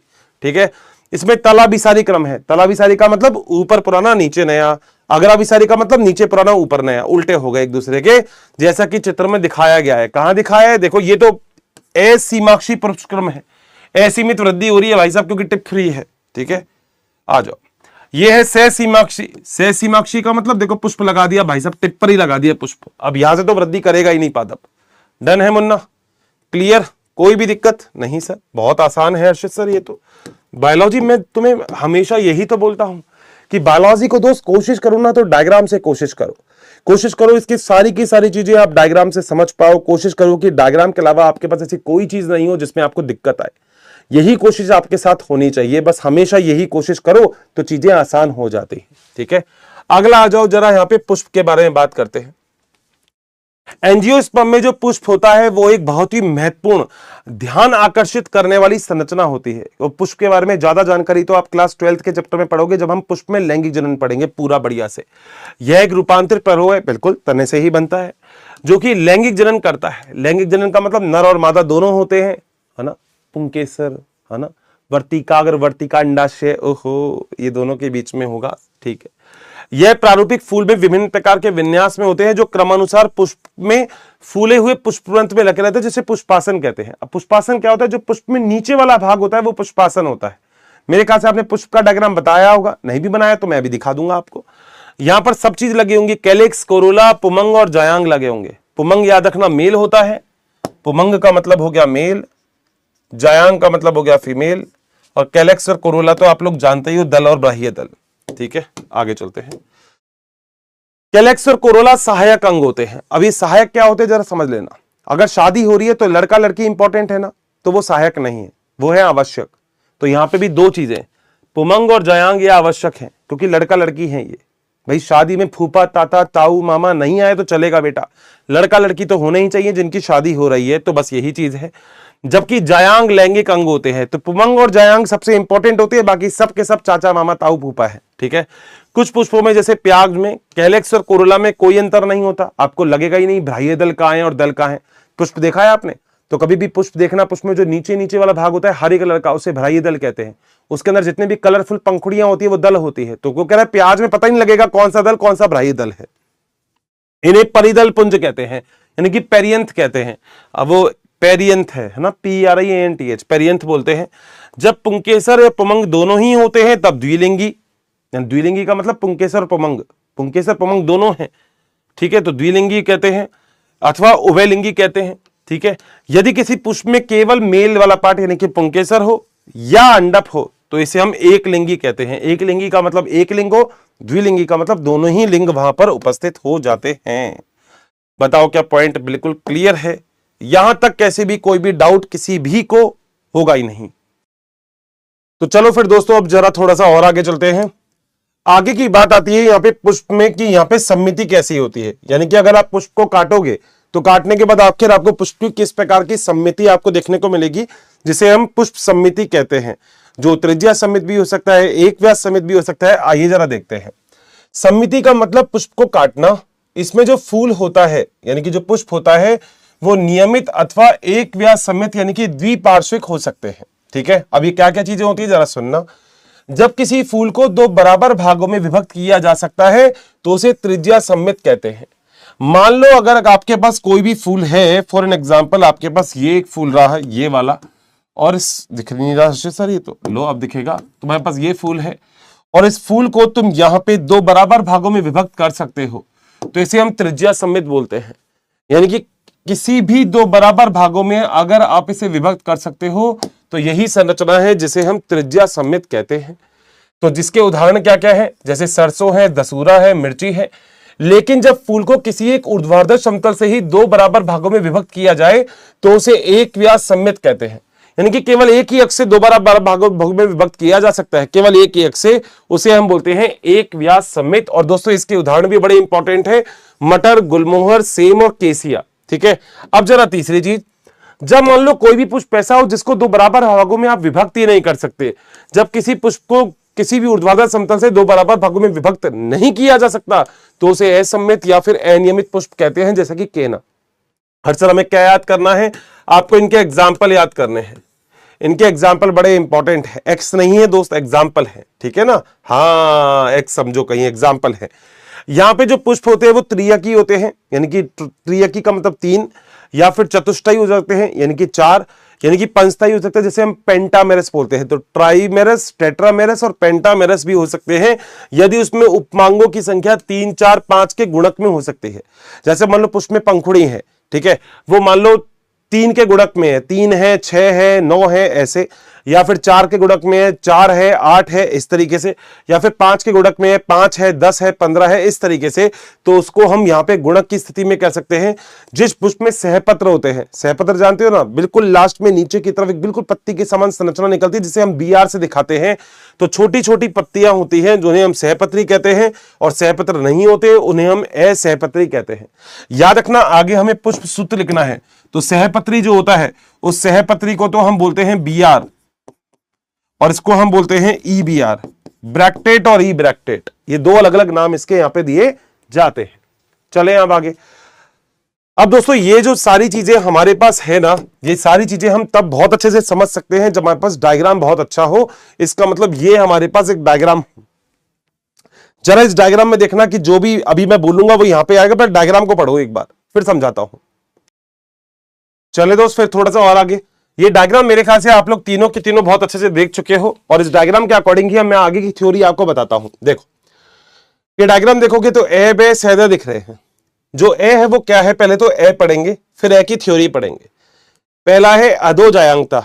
अधोजायांगता का मतलब होता है कि जो पुष्प होता है उस पुष्प में कुछ इस प्रकार की आपको स्थिति दिखने को मिलती है कि जायांग होता है वो सबसे ऊपर होता है, और पुष्प के जो बाकी भाग होते हैं वो उसके नीचे से निकलते हैं। चाहे वो आपका पुंकेसर वाला भाग हो, चाहे वो दल हो, चाहे वो बाह्य दल हो, ये सारे के सारे जो पुष्प का जायांग होगा, ये वाला हिस्सा इसके नीचे से निकलेंगे। तो इस प्रकार की स्थिति को हम क्या बोलते हैं, अधोजायांगता। इसके बारे में देखो, थ्योरी देखो। पुष्पवृंतक कैलिक्स होता है, कैरोला होता है, पुमंग होता है और अंडाशय होता है। इसकी स्थिति के आधार पर ही हम जायांग को हाइपोगाइनस बोलते हैं, अधोजायांगता, परिजायांगता बोलते हैं, और अधिजायांगता यानी कि एपिगाइनस भी यहां पे बोला जाता है। अब पहला तो पढ़ते हैं हम अधोजायांगता क्या होती है। अधोजायांगता में जायांग सर्वोच्च स्थान पर होता है और पुष्प के अन्य अंग जो होते हैं वो नीचे होते हैं, ऐसे ऊर्ध्ववर्ती अंडाशय में, अंडाशय ऊर्ध्ववर्ती होते हैं।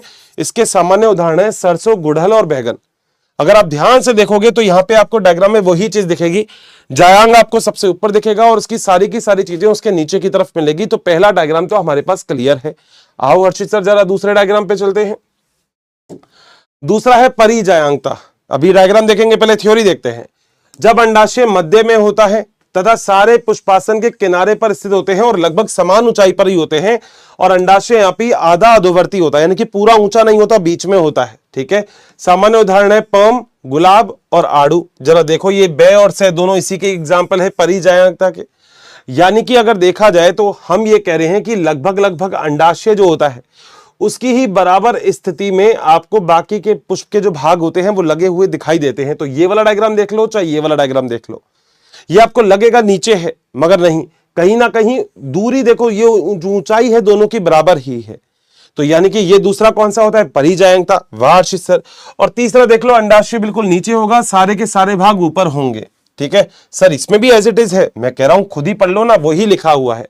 अधिजायांगता में पुष्पासन के किनारे ऊपर की ओर वृद्धि करते हैं और अंडाशय को पूरी ओर से घेर लेते हैं, वे इसमें संलग्न हो जाते हैं और पुष्प के अन्य भाग अंडाशय के ऊपर होते हैं। सही है, सारे भाग अंडाशय के ऊपर हैं, इसलिए हम इसे अधोवर्ती बोलते हैं।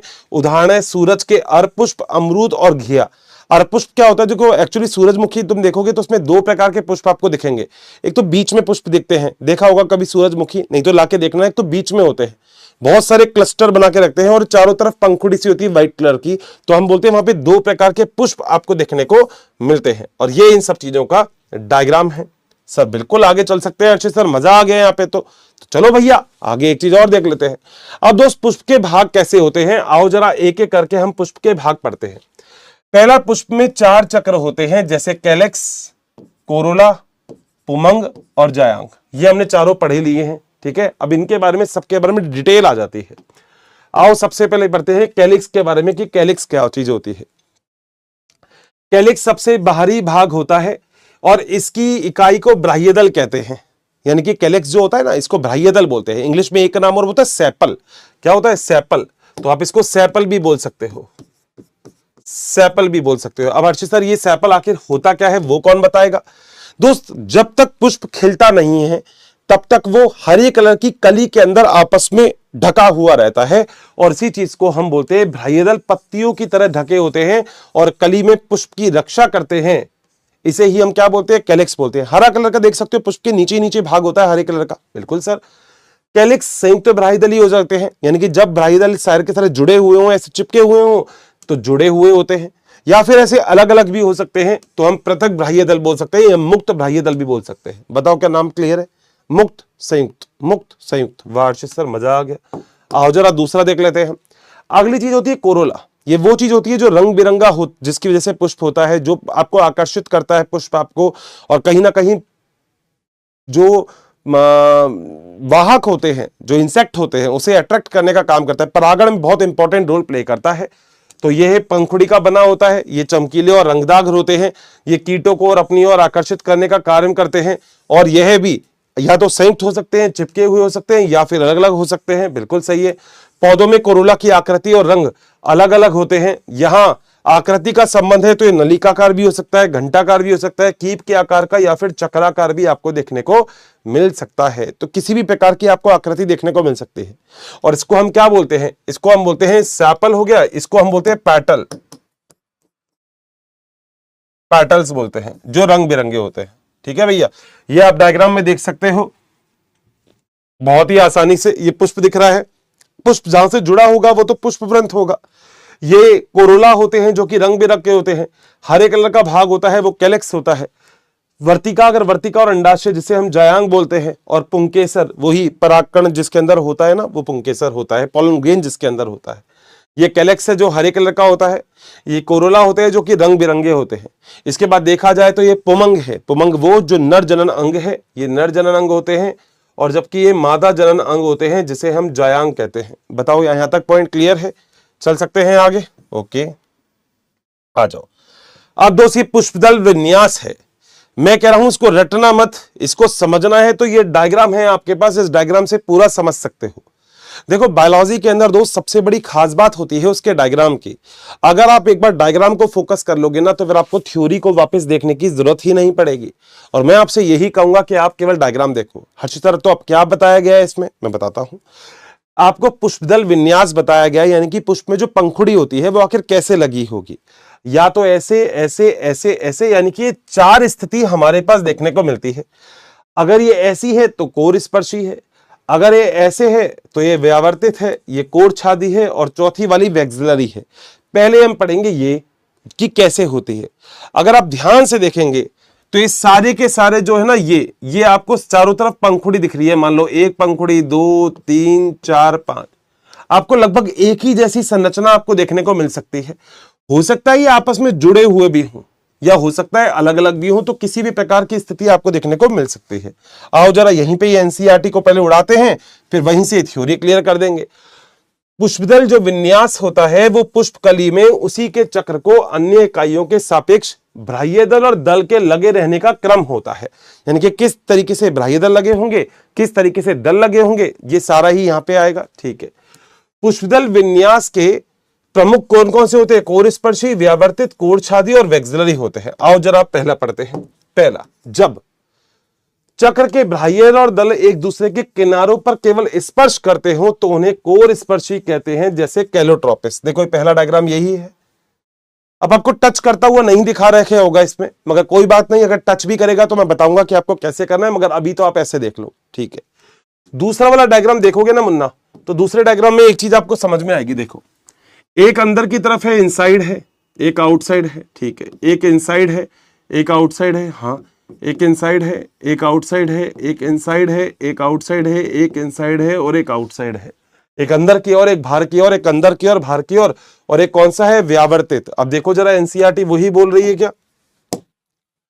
यदि किसी बाह्य दल और दल का किनारा अगले दल के ऊपर और तीसरे पल आपतित होता है तो उसे हम व्यावर्तित कहते हैं, जैसे गुड़हल, भिंडी और कपास। वाह सर, ये तो बड़ा आसान हो गया। तीसरे वाले पे आओ, तीसरा वाला देखो जरा। थर्ड वाला अगर आप देखोगे ना प्यारो, तो थर्ड वाले में भी आपको कुछ नई चीज मिलेगी। थर्ड वाले में देखो, ये अंदर, सॉरी, थर्ड वाले में देखोगे तो ये अंदर की ओर है, इनसाइड, ये भी इनसाइड है, ये पूरा आउटसाइड है, ये इनसाइड है, ये आउटसाइड है, ये इनसाइड है, ये आउटसाइड है, ये इनसाइड है, ये आउटसाइड है। यानी कि कोई क्रम नहीं है। कुछ ऐसे भी है जो पूरे अंदर हैं, कुछ ऐसे भी है जो पूरे बाहर हैं, तो इसका मतलब कोई क्रम नहीं है यहां पर। और ऐसा ही आपकी एनसीईआरटी भी बोलेगी। आओ जरा देख लेते हैं। जब बाह्य दल और दल एक दूसरे पर अति व्यापित होते हैं मगर उनकी कोई दिशा नहीं होती, कोई क्रम नहीं होता, तो इस प्रकार की स्थिति को हम कोरछादी कहते हैं, जैसे केसिया और गुलमोहर। सर बिल्कुल सही है। आओ जरा आगे भी चल लेते हैं एक और एग्जाम्पल पे। लास्ट क्या होता है? लास्ट आपका देखो, मटर और सेब में 5 दल होते हैं। इनमें सबसे बड़ा मानक होता है, 2 पार्श्वीय पंख होते हैं और सबसे छोटे अग्रदल को कूटक को अतिव्यापित करते हैं। ये वाला डायग्राम, ये सबसे छोटे कूटक हैं, ठीक है। तो इसमें अगर देखा जाए तो ये लास्ट में जुड़े हुए हैं, दिख रहा है। एक सबसे बाहर की ओर सबसे बड़े होंगे, उसके अंदर उससे छोटे होंगे, सबसे छोटे सबसे अंदर होंगे। और इसी के बारे में आपकी एनसीईआरटी लिखती है, मानक भी है, पंख भी है और कूटक भी है। सर बहुत बढ़िया बात है अर्षित सर, ये तो एनसीईआरटी को क्या प्यारे तरीके से समझ लिया। ये है मानक, ये है पंख और ये है कूटक। डन है सर, बहुत बढ़िया, गजब सर गजब एनसीईआरटी सर। इस प्रकार के पुष्पदल को वैक्सिलरी कहते हैं, जैसे पेप्लिनियोसियस भी इसे कहा जाता है। बताओ इसमें कहीं दिक्कत आई? मैं हमेशा एक ही चीज बोलता हूं, तो डायग्राम देख लिया करो भाई। ये देख लोगे थ्योरी नहीं रटनी पड़ेगी, ये नहीं देखोगे तो थ्योरी रटते ही रहोगे हमेशा ही, ठीक है। आओ जरा अगला पढ़ते हैं। अगला हम पढ़ते हैं पुमंग के बारे में, कि आखिर जो पुमंग होते हैं वो कैसे और कहां होते हैं। तो पुमंग के बारे में थोड़ी सी बात की जाए। पुमंग पुंकेसरों से मिलकर बनता है। प्रत्येक पुंकेसर जो कि फूल के नर जनन अंग होते हैं, याद है ना, इसके बारे में बात हो रही है, जो कि नर जनन अंग है ये, ठीक है। इसमें अगर देखा जाए तो यहां पे देखो बीच में ये जो दिख रही है ना संरचना, इसे हम योजी बोलते हैं। क्या बोलते हैं? योजी। और यहां पर अगर इसको आप बायोलॉजिकली देखोगे, वैसे तो क्लास 12 के चैप्टर में आपको समझ में आएगा, मगर फिर भी अगर आप इसको देखना चाहोगे तो ये संरचना कुछ कुछ ऐसी दिखती है, ऐसे, ये। तो यहां पर अगर देखा जाए तो देखो ये 2 यहां पे लोप पाए जाते, ये मतलब खंड पाए जाते हैं, ठीक है। और यही अपनी एनसीईआरटी भी बोलेगी। आओ जरा इसको देख लेते हैं। यहां पर अगर देखा जाए तो एक तंतु और एक परागकोश होता है। हर्षिता, तंतु और परागकोश कौन सा है? ये रहा दोस्त, ये जो आपको दिख रहा है ये तो है परागकोश, जिसमें परागकण बनेंगे, और नीचे की तरफ ये जो होता है ये होता है तंतु। सर बिल्कुल सही, आगे चले सर। बिल्कुल, प्रत्येक परागकोश में द्विपाल होता है और प्रत्येक पाली में 2 कोष्ठक होते हैं। यानी कि द्विपाली का मतलब देखो, यहां पे अगर देखा जाए ना मुन्ना, तो ध्यान से देखना जरा,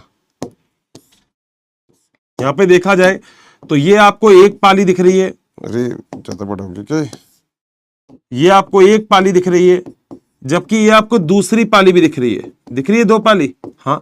और इसमें एक और एक 2 कोष्ठक ये रे, इसमें एक और एक ये 2 कोष्ठक ये रे। सही बात है सर, बड़ा आसान हो गया। और इसके अंदर ही परागकण आपके पाए जाएंगे। आगे चले, आ जाओ। इनमें ही परागकोश में परागकण होते हैं। बंदे पुंकेसर जनन करने में असमर्थ होते हैं और स्टेमिनॉइड कहलाते हैं। यानी कि जो जनन करने में सक्षम नहीं है, ऐसे पुंकेसर को हम स्टेमिनॉइड बोल सकते हैं। पुंकेसर फूल के भागों जैसे दल और बाह्य दल आपस में जुड़े रहते हैं। यानी कि पुंकेसर अब हो सकता है दल से भी जुड़ा हो और बाह्य दल से भी जुड़ा हो। आगे डायग्राम जब दिखाऊंगा ना तुम्हें पुष्प सूत्र वाले, तब तुम्हें समझाऊंगा। और आज विश्वास करना, तुम एक ही लेक्चर में पुष्प सूत्र को खुद ही लिखना सीख जाओगे। पुंकेसर दल से जुड़े होते हैं। अगर पुंकेसर दल से जुड़े हो तो इसे हम दल लग्न यानी कि एपिपेटलस कहते हैं। जैसे कि बैगन में, बहुत बढ़िया, दल से जुड़े हैं। मगर यदि पुंकेसर जो परिदल से जुड़े हों, परिदल जानते हो ना, जिसमें दल और बाह्यदल क्लियर नहीं हो, तो इसे हम परिदल लग्न यानी कि एपिफिसियलस कहते हैं, जैसे कि लिली में। मगर अगर तीसरी बात और हो गई, वो क्या कि अगर पुंकेसर मुक्त होंगे बिल्कुल अलग अलग, तो बहुपुंकेसरी जुड़े भी हो सकते हैं। पुंकेसर एक गुच्छे में अथवा बंडल में यानी कि एक संगी भी हो सकते हैं, जैसे कि गुड़ल में, अथवा दो बंडल में। दो बंडल का मतलब एक बंडल ये और एक बंडल ये, तो दो बंडल में भी आपको देखने को मिल सकते हैं। तो ऐसी स्थिति द्विसंगी कहलाती है, जैसे कि मटर में आपको देखने को मिलती है। दो से अधिक बंडल भी मिल सकते हैं तो हम बहुसंगी कहते हैं, जैसे कि सिट्रस में। सिट्रस जानते हो ना, नींबू वगैरह जो होता है, संतरा वगैरह होता है, ये सब सिट्रस पादप होते हैं। तो अगर आप नींबू की बात करो, संतरे की बात करो, तो ये सारे सिट्रस की फैमिली के होते हैं। क्या चल सकते हैं आगे? सर बड़ा आसान सा चैप्टर है, मैं कह रहा हूं बस पॉइंट टू पॉइंट है। उसी फूल में तंतु की लंबाई भी अलग अलग हो सकती है, जैसे कि साल्विया और सरसों में। दोस्तों यहां से मुझे पता नहीं ऐसा क्यों लगता है कि नीट में इस लाइन से क्वेश्चन आएगा ही आएगा कि तंतु की लंबाई अलग अलग किसमें हो सकती है। तो आपका आंसर है साल्विया, या फिर आप सरसों का भी इसमें एग्जाम्पल दे सकते हो। तंतु समझ गए ना, ये जो तंतु है ये बड़ा भी हो सकता है और ये तंतु छोटा भी हो सकता है। तो तंतु बड़ा और छोटा कैसा भी हो सकता है। ठीक है, आ जाओ। अगला टॉपिक है यहाँ पे जायांग के बारे में हम बात कर सकते हैं। जायांग यहाँ पे क्या चीज होती है, आओ जरा इसको देखते हैं। जायांग फूल के मादा जनन अंग होते हैं। सभी लोगों को पता होगा जायांग के बारे में, जिसको नहीं पता है उसके लिए एक ये छोटा सा प्यारा सा डायग्राम बना रहा हूं। ये है वर्तिकाग्र, ये है वर्तिका और ये है अंडाशय। ये तीन चीजें आपको मैंने दिखा दी है, जो मेरे ख्याल से बड़ी ही शानदार हो गई होगी। यहां पे अंडप एक भी हो सकता है या एक से अधिक भी हो सकते हैं। अंडप के तीन भाग होते हैं, वर्तिकाग्र, वर्तिका और अंडाशय होता है। अंडाशय जो होता है नीचे की तरफ फूला हुआ भाग होता है, जिस पर एक लंबी नली होती है, जिसे हम वर्तिका कहते हैं। बिल्कुल सही बात है। और वर्तिका अंडाशय को वर्तिकाग्र से जोड़ती है। ये वो जगह है जहां पे परागकण आएगा। तो कोई भी परागकण आता कहां पे, वर्तिकाग्र पर, और यहीं से ही शायद आपने कभी सुना होगा पराग नलिका का निर्माण होता है। तो यहां पे ऐसे ही पराग नलिका का निर्माण होता है, जिसे हम पोलन ट्यूब कहते हैं।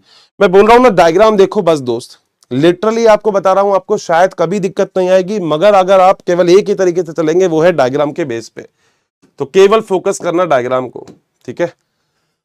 वर्तिकाग्र वर्तिका की चोटी पर होता है और अब परागकण को ग्रहण करता है और पराग नलिका का निर्माण करता है। प्रत्येक अंडाशय में एक से अधिक बीजांड हो सकते हैं, जो कि चपटे गद्देदार बीजांडासन से जुड़े रहते हैं। ये छोटी सी बात ऐसी है जो शायद थोड़ा सा लेट पढ़ोगे तो ज्यादा अच्छा है, क्योंकि ये सारी की सारी चीजें ना, हम लोग एक चैप्टर है जो sexual reproduction in flowering plant है, पुष्पी पादपों में लैंगिक जनन, वहां पे हम पढ़ते हैं। जब एक से अधिक अंडप होते हैं तो वो मुक्त हो सकते हैं, यानी कि अंडे हो सकता है एक से अधिक हो, जैसे कि गुलाब और कमल में। इसे हम युक्तांडपी यानी कि एपोकार्पस कहते हैं। जब अंडे आपस में जुड़े हुए हों मटर और टमाटर में, तो उसे हम सिनकार्पस या फिर हम युक्तांडपी कहते हैं। मैं कह रहा हूं इंग्लिश के वर्ड याद रखना, एपो का मतलब अलग अलग, सिन का मतलब एक साथ, ठीक है। निषेचन के बाद बीजांड से बीज और अंडाशय से फल बन जाता है। ये मैंने आपको इंग्लिश में बहुत ही शानदार आपको बताया था। मैंने आपसे कहा था अगर आपको याद रहेगा ओवरी, तो ओवरी से बनता है फ्रूट, और अगर आपको याद रहेगा ओव्यूल, तो ओव्यूल से बनता है सीड। तब कुछ ने मेरे से पूछा था हर्षित सर आपने याद कैसे किया, तो मैंने कहा बेटा इसमें आर है, इसमें भी आर है, इसमें ई है, इसमें भी ई है, बस आंसर निकल गया हमारा। हमको तो बेटा याद करना है ना मुन्ना, हमको तो तरीका याद करना है, हमें जरूरत नहीं है उसकी चीज की कि हाँ भाई कैसे है, हमें तो तरीका पता होना चाहिए। आओ जरा ये देखो कितनी शानदार चीज है। ये अब एग्जैक्टली आपको एक डायग्राम है जो बताने की कोशिश करता है कि बीजांड न्यास के प्रकार कैसे होते हैं। वो अलग अलग चीजें आपको बीजांड न्यास की दिखाता है, वो सीमांत भी दिखाता है। मेरे ख्याल से देख के मटर याद आ रहा होगा, वो स्तंभीय भी दिखा रहा है, देख के टमाटर भी याद आ रहा होगा, वाह। वो भित्तीय भी हो सकता है, मुक्त स्तंभीय और आधारीय भी हो सकता है, तो कैसा भी आपको देखने को मिल सकता है। आओ जरा इसको देखते हैं, एक एक पढ़ेंगे और एक एक की एनसीईआरटी पढ़ेंगे। फिर मतलब अपन ऐसे ही पढ़ते हैं ना दोस्त, पहले थ्योरी फिर एनसीईआरटी। आ जाओ जरा, बीजांड न्यास का मतलब बीजांड का कैसे क्रम है। अंडाशय में बीजांड के लगे रहने का जो क्रम होगा उसे बीजांड न्यास यानी कि प्लेसेंटेशन कहते हैं। हिंदी भी याद रखना है इसकी। अब बीजांड न्यास कैसे होंगे, सीमांत होंगे, स्तंभीय होंगे, आधारीय होंगे और मुक्त केंद्रकीय भी होंगे। क्या क्या होते हैं एक एक करके पढ़ते हैं। प्लस विद डायग्राम आ जाओ। सीमांत बीजांडन्यास में अंडाशय के अधर सीवन, सीवन का मतलब वो जो लाइन होती है उसके साथ साथ एक कटक बनाती है और बीजांडन्यास कटक पर स्थित, कटक का मतलब मध्य में स्थित रहते हैं और दो कतारें बनाती है जैसे कि मटर में। अब देखो आपको मेरे ख्याल से इस डायग्राम को देखकर मटर की याद आ ही रही होगी, और मटर को ऐसे खोलते हो तो एक अंडाशय की ऐसे यहां लगी रहती है, एक यहां लगी रहती है। बोलो क्या देखा है क्या आपने? वाह बहुत बढ़िया सर। सर ये तो देखते ही हमें समझ में आ गया। आओ जरा दूसरा टमाटर है, बटा हुआ होगा कॉलम में और ये टमाटर के अंदर बीच में पाए जाएंगे। आओ जरा देखते हैं यही लिखा है क्या। जब बीजांडन्यास अक्षीय होता है और बीजांड बहुकोष्ठकीय, बहुत सारे कोष्ठक बने होते हैं, उन पर लगे रहते हैं, तब इसे हम स्तंभीय कहते हैं, जैसे कि गुड़हल और टमाटर। तो टमाटर या नींबू में आपने देखा होगा, ये देखो यहां पे कहीं ना कहीं बहुत सारे आपको कॉलम दिखाई दे रहे हैं। वाह। जब बीच में नहीं हो, किनारे पर हो मगर कोई कॉलम नहीं हो, तो ये तीसरा वाला है जिसे हम बोलते हैं भित्तीय। आओ जरा एनसीईआरटी यही बोलती है क्या, जरा इसके बारे में भी देख लेते हैं। मैं कह रहा हूं रटना ही क्यों है जब सब कुछ लिखा हुआ है। तो भित्तीय क्या होता है? भित्तीय बीजांडन्यास में जो बीजांड होता है वो अंडाशय की भित्ति पर यानी कि किनारे की तरफ होगा, परिधीय भाग में लगे रहते हैं, और अंडाशय एक कोष्ठक का ही होता है। अब ध्यान से देखोगे तो इसमें मैंने कोई भी अलग अलग कोष्ठक बनाए नहीं है, एक ही कोष्ठक के अंदर सब कुछ है। देखो इसमें कोष्ठक बन रहे हैं, इसमें कोई कोष्ठक नहीं है, सब पूरा एक ही है। सर बिल्कुल सही है, लेकिन आभासी पट बनने के कारण यहां पे दो कोष्ठक में विभक्त हो जाता है। टमाटर में देखोगे तो आपको लगेगा बीच में कोई लाइन दिख रही है, मगर वैसे वो आभासी है। हम कहते हैं कि होती है, मगर नॉर्मली हमको डायग्राम में वो नहीं दिखाई दे रही है। जैसे कि उदाहरण है, अब यहां पे कुर्सी फेरी और सरसों और आर्जिमोम है। बहुत बढ़िया, आगे चलते हैं।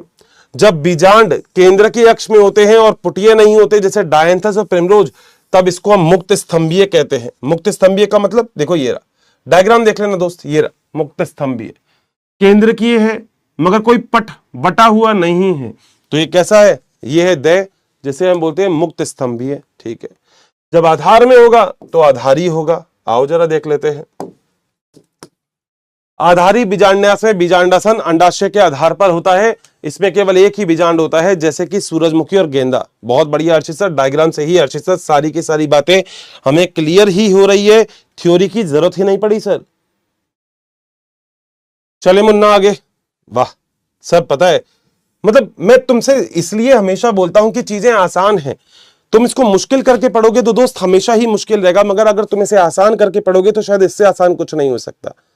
अब तुम ऐसा समझ के पढ़ोगे कि हर्षित सर यार ये तो सच में बड़ा मुश्किल है, हर्षित सर एक एक चीज आखिर कैसे याद होगी कैसे नहीं होगी, तो वो चीजें गलत है दोस्त। इसलिए बोल रहा हूं बहुत अच्छे तरीके से चीजों को देख लो, समझ लो, जो शायद कहीं दिक्कत आएगी ही नहीं। अगला हम चलते हैं यहाँ पे फल पे। फल जो होता है, अब देखो फल के बारे में मैंने आपको यहाँ पे एक लाइन लिखवा दी है, क्या कि जो फ्रूट बनेगा वो किससे बनेगा? ओवरी से बनेगा। वाह सर, हर्ष सर ये बड़ी अच्छी लाइन लिख दी, सब लिखा रहता है। यह एक प्रमुख अभिलाक्षणिक लक्षण है। अभिलाक्षणिक का मतलब स्पेशल लक्षण है। इसमें एक परिपक्व अंडाशय होता है जो निषेचन के बाद विकसित होता है। यदि फल बिना निषेचन के बनता है तो हम उसे अनिषेक जनन यानी कि पार्थेनोकार्पिक फ्रूट कहते हैं। अब क्या होता है दोस्त, आपने सुना होगा मेरे ख्याल से हनी बीज, मधुमक्खी, और मधुमक्खी में आपने सुना होगा जो नर होते हैं ना मधुमक्खी में, वो बिना निषेचन के बनते हैं। अगर बिना निषेचन के जंतु का भी निर्माण हो सकता है तो बिना निषेचन के फल का भी निर्माण हो सकता है। तो बायोलॉजी कहती है कि बिना निषेचन के अगर हमारे पास फल का निर्माण हो रहा है तो इसे हम पार्थेनोकार्पिक फ्रूट कहते हैं, जिसमें निषेचन के बिना ही आप लोग फल का निर्माण कर सकते हैं। सर बिल्कुल सही है।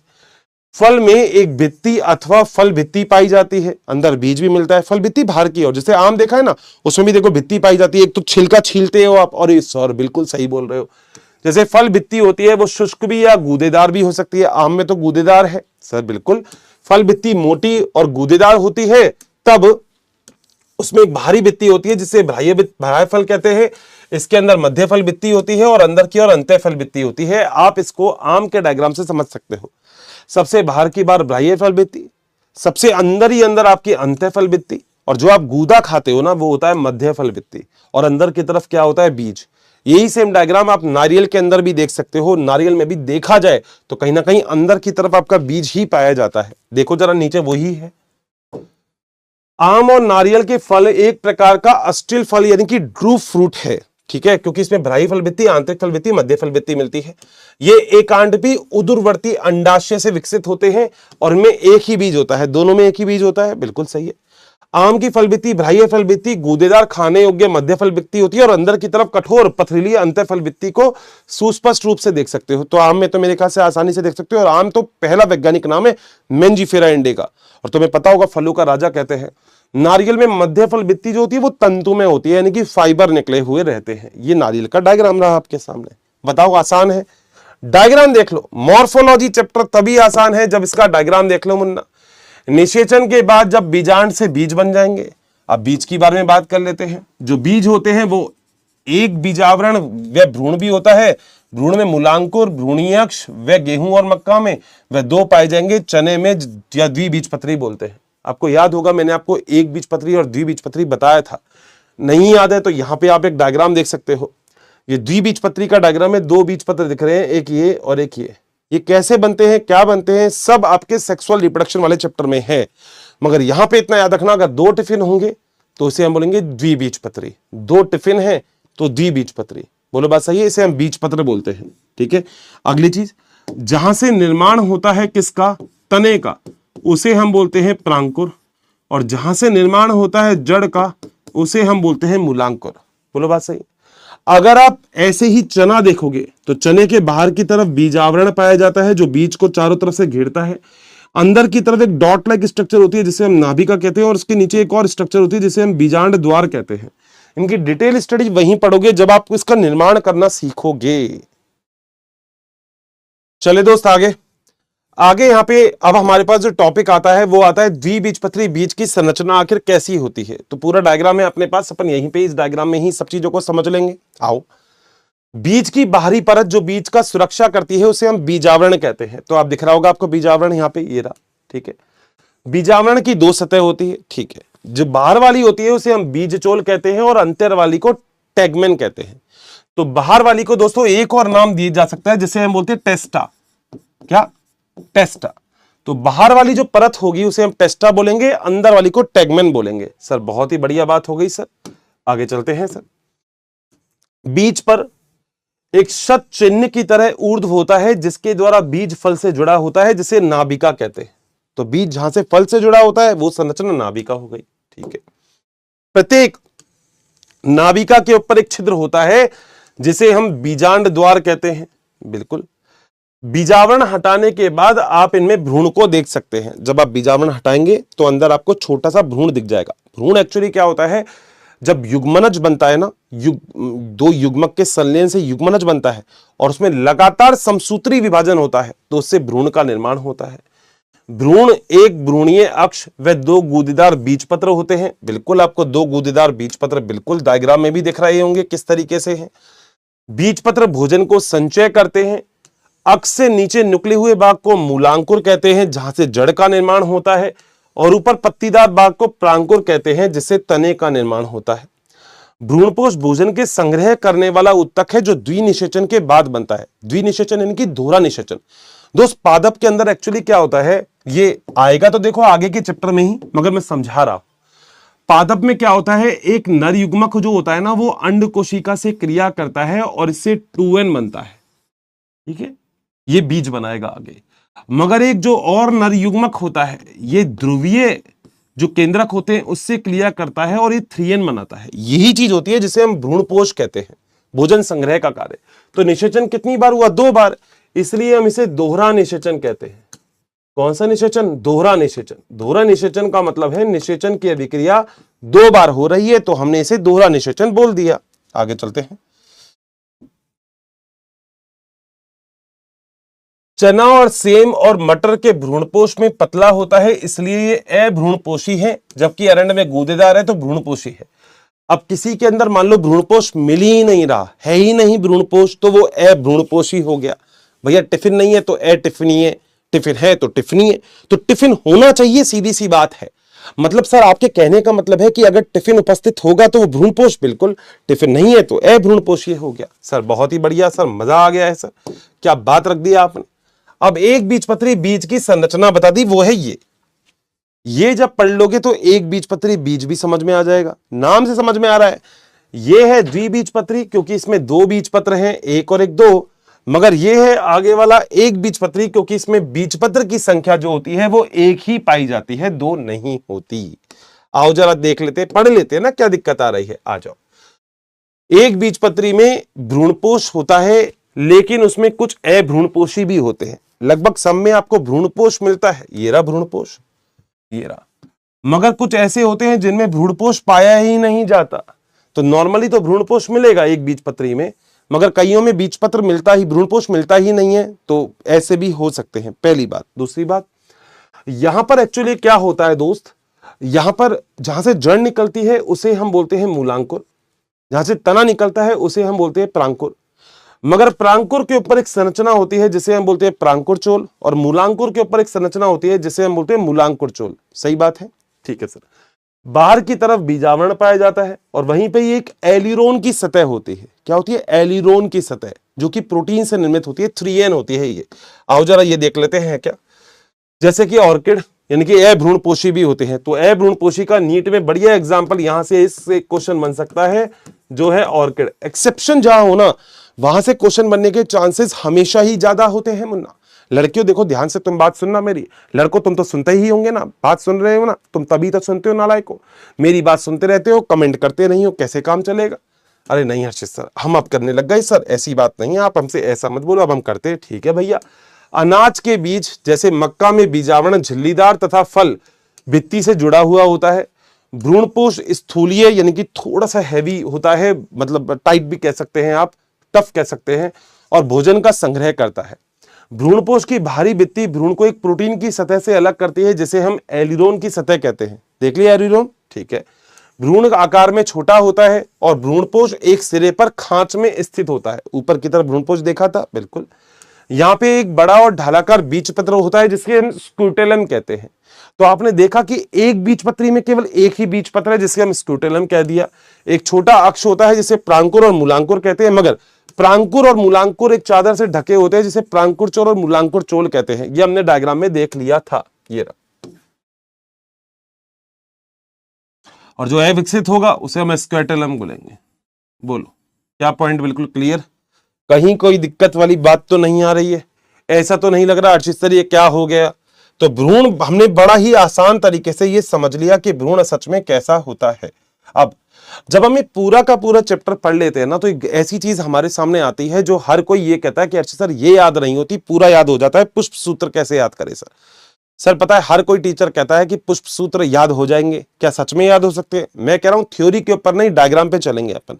और विश्वास करना आगे 10 से 15 मिनट में आप पुष्प सूत्र याद करना क्या लिखना ही सीख लोगे और खुद ही लिखोगे आप पुष्प सूत्र, मेरी जरूरत भी नहीं पड़ेगी। देखो, एक प्रारूपिक पुष्प यानी कि एंजियोस्पर्म का हम अगर अर्ध तकनीक वितरण करें, एक पुष्प सूत्र लिखें, तो आखिर हम उसका पुष्प सूत्र कैसे लिख सकते हैं जरा देखते हैं। पुष्पी पादप को वर्णित करने के लिए बहुत से आकारिकी अभिलक्षणों का उपयोग किया जाता है, यानी कि बहुत सारे आकारिक अभिलक्षण, उसमें पुबंग भी होगा, जायांग भी होगा, वर्तिकांग, मतलब सब कुछ चीजें होंगी, ठीक है। पुष्पी पादपों का वर्णन जो होता है ये बहुत ज्यादा संक्षिप्त, सरल और वैज्ञानिक और क्रमवार होना चाहिए, ऐसा जिसको देखने से ही आप पूरा डायग्राम इमेजिन कर पाओ, ठीक है सर। पौधों के वर्णन, उसकी प्रकृति, कायिक अभिलक्षण। कायिक अभिलक्षण का मतलब होता है पुष्प के अलावा तो मूल, तना और पत्ती, तथा उसके बाद पुष्प के अभिलक्षण, पुष्प का विन्यास, पुष्प के भाग का वर्णन आता है, ठीक है। पौधों में इनके वर्णन के बाद ही हम पुष्प चित्र या पुष्प सूत्र हम पढ़ते हैं और उसको लिखते हैं। पुष्पी सूत्र को लिखने के लिए कुछ संकेतों को इंगित किया गया है, ठीक है। अब सुनो, तुमने सुना था सहपत्र, ब्रैकेट BR और EBR। हाँ, अगर सहपत्र उपस्थित है तो BR लिखेंगे, सहपत्र नहीं है तो EBR, मगर आप इससे सहपत्र नहीं बता सकते। तो पुष्पी सूत्र में यदि सहपत्र होगा तो BR और नहीं होगा तो EBR कर देना, ठीक है। कैलिक्स को K से और कोरोला को C से दिखाया जाता है। हर्षित सर मगर कैलिक्स और कोरोला दोनों की स्पेलिंग तो सर C से होती है, ये कैसे? हम बेटा दोनों की स्पेलिंग C से ही चालू हो रही है, तो एक को K से कर दिया, तो कैलिक्स जो होता है उसको K से और कोरोला को C से कर दिया। वाह सर, ये बड़ा अच्छा कर दिया आपने काम, ठीक है। परिदल पुंज, जिसमें बाह्य दल और दल जिसका पता नहीं लगता उसको P से दिखाते हैं। पुमंग यानी कि मेल वाले पार्ट को A से और जायांग को G से दिखाते हैं, ठीक है। अब तुम्हें ओवरी के बारे में याद होगा, अंडाशय के बारे में, या तो पूरा ऊपर होगा या बीच में होगा या अंदर होगा। हाँ सर, ये तो हमने पढ़ा था। जिसको याद नहीं है उसकी याददाश्त ताजा करने के लिए बस ये डायग्राम दिखा देता हूं, क्योंकि डायग्राम से ही यादें ताजा होंगी। हाँ सर, डायग्राम देख के तो यादें ताजा हो गई सर, अब कोई दिक्कत नहीं है। ये तुमने पूरी की पूरी डिटेल से पढ़ लिया था। अधिजायंता क्या होता है, अधोजायंता क्या होता है और परिजायंता क्या होता है, मगर सिंबल में थोड़ा सा चेंज है। क्या है वो अभी बता देता हूं, आ जाओ जरा। आओ, अगर अंडाशय ऊर्ध्ववर्ती होता है तो जी से, अधोवर्ती होगा तो जी के नीचे बार लिखेंगे। यानी कि अगर अंडाशय ऐसे ऊपर होगा तो तुम्हारे अकॉर्डिंग तो जी के ऊपर बार रखना चाहिए। सही तो यही है, मगर नहीं, ये उल्टा है। अगर अंडाशय ऊपर है तो जी के नीचे बार, अगर अंडाशय अंदर है तो जी के ऊपर बार लगता है। उल्टा है ये सिंबल, बस ये याद रखना, सिंबल उल्टा है। ठीक है, नर को दिखाना है, नर को दिखाना है तो ऐसे, मादा को ऐसे, और दोनों है तो ऐसे दिखा देंगे। ठीक है, अगर दो बराबर भागों में काट सकते हो, त्रिज्या सममित है तो प्लस से दिखाओगे, एक व्यास सममित है तो परसेंटेज से बता दोगे। वाह सर, ये तो बड़ा आसान हो गया। मैं कह रहा हूं ये पूरा तुम लिखोगे, खुद लिखोगे। अभी देखो, यहां पे बाह्य दल को ब्रैकेट से, अगर मान लो तुमको ऐसा लगता है कि ये जुड़ रहे हैं आपस में, मान लो अगर ये जुड़ रहे होते और कितने हैं, 1 2 3 4, तो मैं 4 के आगे ब्रैकेट लगा देता। तो ब्रैकेट का मतलब होता है संयुक्त, यानी कि जुड़े हुए हैं। सर बहुत ही बढ़िया बात हो गई सर, मजा आ गया। और आसंजन के ऊपर के चिन्ह को ऊपर खींचते हैं। जैसे मान लो तुम्हारे पास कोई एक डायग्राम, मान लो जैसे ये जो होता है नर जननांग होता है एंडोसियम, तो इसको ए से लिखते हैं। ठीक है, अगर ये ऐसे जुड़ा हुआ होता इससे तो हम क्या करते, ये होता है कोरोला, ये होता है एंडोसियम, इसके ऊपर ऐसे बार लगा देते।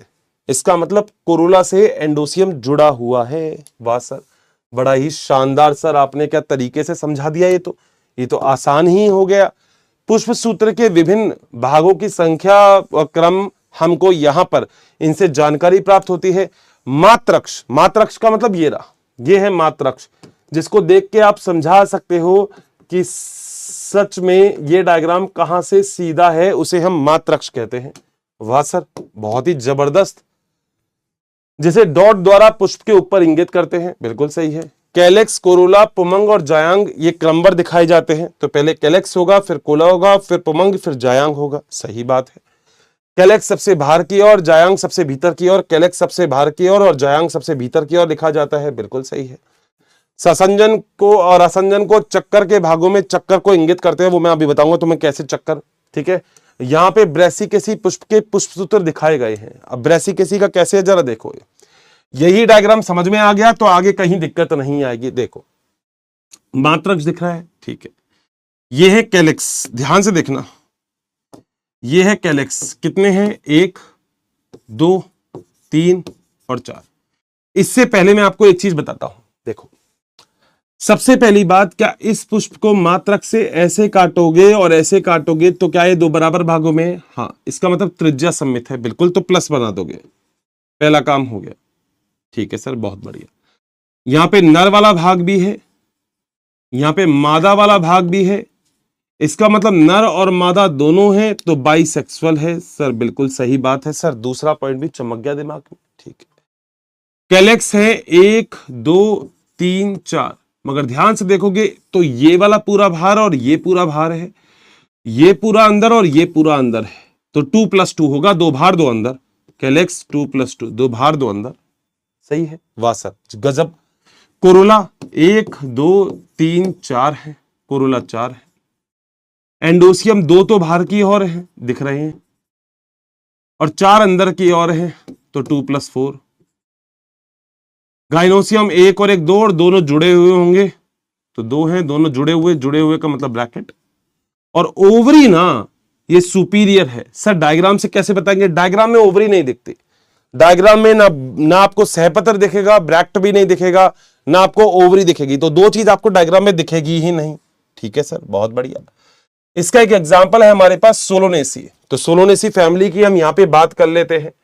सोलोनेसी फैमिली ये बहुत ही बड़ा कुल है, जिसे हम आलू कुल भी कहते हैं। उष्ण कटिबंधीय, थोड़े से गर्म क्षेत्र में, शीतोष्ण क्षेत्र में रहते हैं। ये सारे इसके डायग्राम दिखा रखे हैं। ये डायग्राम आप इसका देखोगे तो आप इसका अपने आप ही आंसर ही लगा दोगे। सोलोनेसी का पुष्प सूत्र आप अपने आप ही कर लोगे। ठीक है, कायिक लक्षण कैसे होते हैं? इनमें शाकीय झाड़ियां और छोटे वृक्ष होते हैं। तना जो होता है वो शाकीय भी हो सकता है, कभी कभी काष्ठीय भी हो सकता है। ठीक है, काष्ठीय का मतलब लकड़ी भी मिल सकती है। हवादार हो सकता है, वायवीय सीधा हो सकता है, सिलेंडर के शेप का हो सकता है, ठोस हो सकता है, शाखाएं निकली जा सकती है, खोखला हो सकता है, रोम पाए जा सकते हैं या फिर रोम भी नहीं हो सकते, और भूमिगत भी यहां पे हो सकते हैं, जैसे सोलेनम ट्यूबरोसम आलू का वैज्ञानिक नाम है। पत्तियां एकांतर, सरल, कर्मी, पिच्छाकार और जाली का विन्यास। अब तो तुम सारा पढ़ चुके हो, सारे के सारे इस चैप्टर में ही पढ़े हैं। पुष्प के अभिलक्षण क्या होते हैं? एकल होता है, कक्षीय होता है, सहसीमाक्षी जैसे सोलिनम में आपको देखने को मिलता है। ठीक बात है। पुष्प उभयलिंगी होता है और त्रिज्या समित होता है। ठीक है। कैलेक्स होते हैं, 5 होते हैं, संयुक्त होते हैं, बहुत लंबे समय तक रहते हैं और कोर स्पर्शी होते हैं। सब पढ़ चुके कोर स्पर्शी क्या होता है। एनसीईआरटी है भैया, एनसीईआरटी ने तुम्हें इन सब चीजों के बारे में इसलिए बताया क्योंकि एनसीईआरटी कहती है कि भैया यहां पे समझ लो कोर स्पर्शी क्या है ये। ठीक है, तो अगर एनसीईआरटी क्लियर है तो थ्योरी क्लियर है, बस इतनी सी बात याद रखना है। ठीक है, आगे चलते हैं। यहां पे कोरोला 5 होंगे, संयुक्त होंगे और कोर स्पर्शी होंगे। पुमंग होंगे, 5 होंगे और दल से जुड़े हुए होंगे। जायांग जो होगा वो द्विअंडपी, युक्तांडपी, तिरछी अंडाशयी होगा। 2 कोष्ठक का बना होगा, बीजांड फूला हुआ होगा जिसमें बहुत से बीजांड पाए जाते हैं। फल जो होगा वो सरस होगा। सरस का मतलब बहुत ही सॉफ्ट, मतलब ठीक ठाक सा हो सकता है। भ्रूणपोषी और अनेक होंगे बीज के अंदर, और ये इसका पुष्प सूत्र है।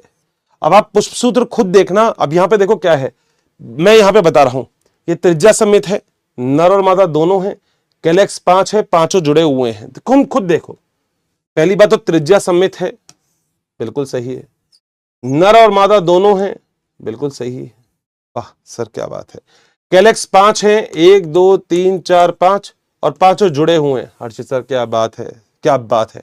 अब देखो, अगर ध्यान से देखो कि जो कोरोला है वो एंडोसियम से जुड़ा हुआ है, तो ऊपर की तरफ बार लगा दूंगा। यहां पे देखो जरा, ये रहा कोरोला एंडोसियम से जुड़ा हुआ, ऊपर की तरफ बार लगा दूंगा। कोरोला 5 है और एंडोसियम भी 5 है। डायग्राम में देख लो, कोरोला भी 5 है, 1 2 3 4 5 और एंडोसियम में 1 2 3 4 5 है। सर बिल्कुल सही है। गाइनोसियम 2 है, दोनों जुड़े हुए हैं, बिल्कुल सही है। गाइनोसियम 2 है और दोनों जुड़े हुए हैं। ओवरी सुपीरियर, ओवरी नहीं दिखती बस इसमें, कैसे भी करोगे मगर ओवरी नहीं दिखेगी इसमें। ठीक है, इनका आर्थिक महत्व, ये टमाटर, बैगन, आलू, मसाले में मिर्च, औषधि में बेलाडोना और अश्वगंधा, धूमक, धूमक का मतलब जो धूम्रपान करने का काम करते हैं, तंबाकू, सजावटी में पिट्यूनिया इसका बहुत ही इंपॉर्टेंट स्रोत होता है। दोस्त ये तो वो फैमिलीज थी जो आपकी एनसीईआरटी में है, मगर हम कुछ और भी फैमिलीज के बारे में बात कर लेते हैं, जैसे Malvaceae family. Flower formula Malvaceae का नीचे है। यहां पे क्या होता है, कैलेक्स के बाहर भी एक चीज होती है जिसे हम एपीकैलेक्स कहते हैं। तो कैलेक्स के बाहर भी एक चीज होती है जिसे हम एपीकैलेक्स कहते हैं। आपको दिख रहा है एपीकैलेक्स भी, तो यहां पे वही है सब कुछ, बस एपीकैलेक्स आपको अलग से बता दिया। उसके बाद यहाँ पे कैलेक्स है, फिर कोरोला है, कोरोला एंडोसियम से जुड़ा हुआ है, एंडोसियम इन्फिनिटी है, बिल्कुल दिख रहा है हमको। गाइनोसियम भी इन्फिनिटी है, 2 से इन्फिनिटी, बिल्कुल सही बात है। पूरा डायग्राम आपके सामने दे रखा है, कैसा होता है। पहली बात, कैलेक्स, एपीकैलेक्स क्या होता है, जो कैलेक्स के बाहर संरचना पाई जाती है उसे हम एपीकैलेक्स कहते हैं। यहाँ पे पुमंग जो होता है वो एक संगी होता है। जायांग जो होता है वो द्विअंडपी यानी कि युक्तांडपी भी आपको देखने को मिल सकते हैं। शाख यहाँ पे झाड़ी और वृक्ष के रूप में पाया जाता है। मूसला मूल तंत्र आपको देखने को मिलता है जिसे हम टाप रूट सिस्टम कहते हैं। साथ साथ तने पर बाल के समान संरचना जिसे हम ट्राइकोम कहते हैं वो भी इसमें पाई जाती है। ठीक है, पत्तियां इसके अंदर सरल, एकांतर और पामेट प्रकार की होती है। ये त्रिज्या सम्मित होते हैं, यानी कि दोनों भागों में विभक्त कर सकते हो। सहपत्र इसमें पाए जाते हैं, तो बीआर होता है। देखो आगे आप लिख सकते हो अब इसके बीआर भी, और सह सीमाक्षी पुष्पक्रम आपको देखने को मिलता है। बताओ आसान है सर? ज्यादा ही आसान लग रहा है ये तो। मैं कह रहा हूं बस डायग्राम पे फोकस करो, थ्योरी अपने आप ही आसान हो जाएगी तुम्हारे लिए। ठीक है दोस्त, चल सकते हैं आगे। अगली चीज यहां पे दोस्तों एक और फैमिली है जिसे हम बोलते हैं क्रूसीफेरी फैमिली, जिसे हम ब्रासिकेसी फैमिली भी बोल सकते हैं, जिसमें सरसों, पत्ता गोभी और फूल गोभी इसके प्रमुख उदाहरण हैं। डायग्राम आप देख सकते हो, अभी हम एनसीईआरटी में भी ये पढ़ के आए हैं। उष्णकटिबंधीय और शीतोष्ण क्षेत्र में मिलता है, 1 वर्ष का पादप होता है। इसके अंदर मूसला मूल पाई जाती है। सरल प्रकार की, नॉर्मल प्रकार की पत्तियां होती है जो कटी फटी नहीं होगी। कोर स्पर्शी होते हैं और कैलेक्स इसमें 4 होते हैं जो कि अलग होते हैं। त्रिज्या सममित होता है, दो बराबर भागों में विभक्त किया जा सकता है और साथ साथ सहपत्री भी ये देखने को मिलता है। अगले पे चलते हैं। अगला है दोस्त यहाँ पे एक और फैमिली जिसे हम बोलते हैं फैबियसी फैमिली। जो फैबियसी फैमिली होती है वो मटर के कुल की फैमिली है। डायग्राम आप देख सकते हो, ये एक व्यास सममित है तो इसमें परसेंटेज बता रखा है क्योंकि इक्वल भागों में विभक्त नहीं हो सकता। यहाँ पे अगर आप ध्यान से देखोगे तो देखो सब चीजें मिलेगी। यहाँ पे नर भी है और यहाँ पे मादा भी है, तो बाइसेक्सुअल है। कैलेक्स है, 5 है और पांचों जुड़े हुए हैं। 1 2 3 4 5 है और पांचों देखो जुड़े हुए हैं। सर सही बात है। कोरोला एक अलग है, दो अलग है और जो दो हैं वो जुड़े हुए हैं। देखो एक अलग है, हाँ, दो अलग है, हाँ, और जो दो हैं वो आपस में जुड़े हुए हैं। बिल्कुल सर, बिल्कुल सही बात है। एंडोसियम 9 है और सारे जुड़े हुए हैं, एक अलग है। 9 1 2 3 4 5 6 7 8 9 है जो सारे जुड़े हुए हैं। बिल्कुल सही बात है। एक बिल्कुल अलग है, एक बिल्कुल अलग है। गाइनोसियम एक ही है बिल्कुल और ओवरी सुपीरियर है। बताओ क्या डायग्राम से ये वाला पॉइंट भी क्लियर है क्या मेरे सारे दोस्तों को 100%? चले दोस्त इसके बाद आगे फैबीसी फैमिली, नो डाउट अभी अपन ने लगभग सारी पढ़ी ली है कि कैसी होगी। फैबीसी फैमिली लेग्यूमिनेसी, जिसके अंदर हम मटर कुल के बारे में बात करते हैं। मटर कुल के बारे में बात करते हैं जिसमें मटर और दाल होती है। ये नाइट्रोजन का स्थिरीकरण बड़ी ही आसानी से कर लेते हैं, जो नाइट्रोजन स्थिरीकरण कहते हैं। और जिस जगह पे जड़ में नाइट्रोजन का स्थिरीकरण करते हैं उस एरिया को हम बोलते हैं ग्रंथिका यानी कि नोड्यूल कहा जाता है। और इसके अंदर अगर आप इसको काटोगे ना तो ये पिंक कलर का दिखेगा। क्यों? क्योंकि इसके अंदर एक वर्णक होता है जिसे हम लैग हीमोग्लोबिन भी बोलते हैं। मूसला मूल पाई जाती है, पिच्छाकार संयुक्त पत्तियां पाई जाती है, वृक्ष झाड़ी और शाक के रूप में होते हैं और असीमाक्षी पुष्प होता है। जानते हो ना सहसीमाक्षी और असीमाक्षी, असीमित वृद्धि आपको यहां पर देखने को मिलती है। अगली चीज दोस्तों एक फैमिली और है जो है पोएसी फैमिली, जिसे हम ग्रैमिनी फैमिली भी कहते हैं। अब इसके अंदर थोड़े बहुत पॉइंट हैं, प्लीज इसको देख लेना मेरे साथ साथ। सबसे पहले तो पादप जो होगा वो द्विलिंगी होगा, द्विलिंगी पुष्प यहाँ पे आपको देखने को मिलेगा। ये सारे के सारे कीरेल्स फैमिली से होते हैं, सारे के सारे वार्षिक पौधे यानी कि एनुअल प्लांट होते हैं। इनमें झकड़ा मूल तंत्र पाई जाती है। मैंने इंग्लिश भी आगे लिख रखी है, हिंदी भी लिख रखी है, तो आपको दिक्कत नहीं होगी।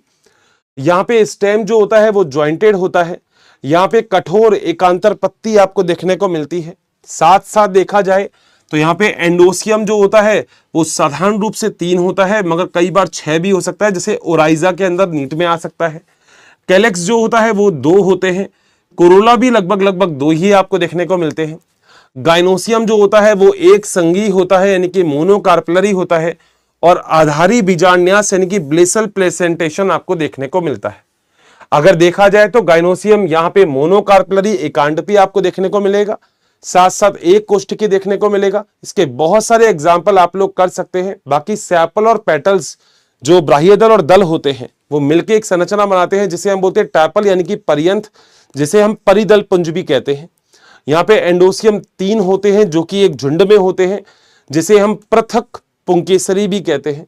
इसके बहुत सारे एग्जाम्पल है, ज्वार है, बाजरा है, मेज है, चावल है, गेहूं है, बार्ले है, घास है और शुगर केन है। एनसीईआरटी में ये नहीं है, मगर प्लीज इसको ऐड कर लेना।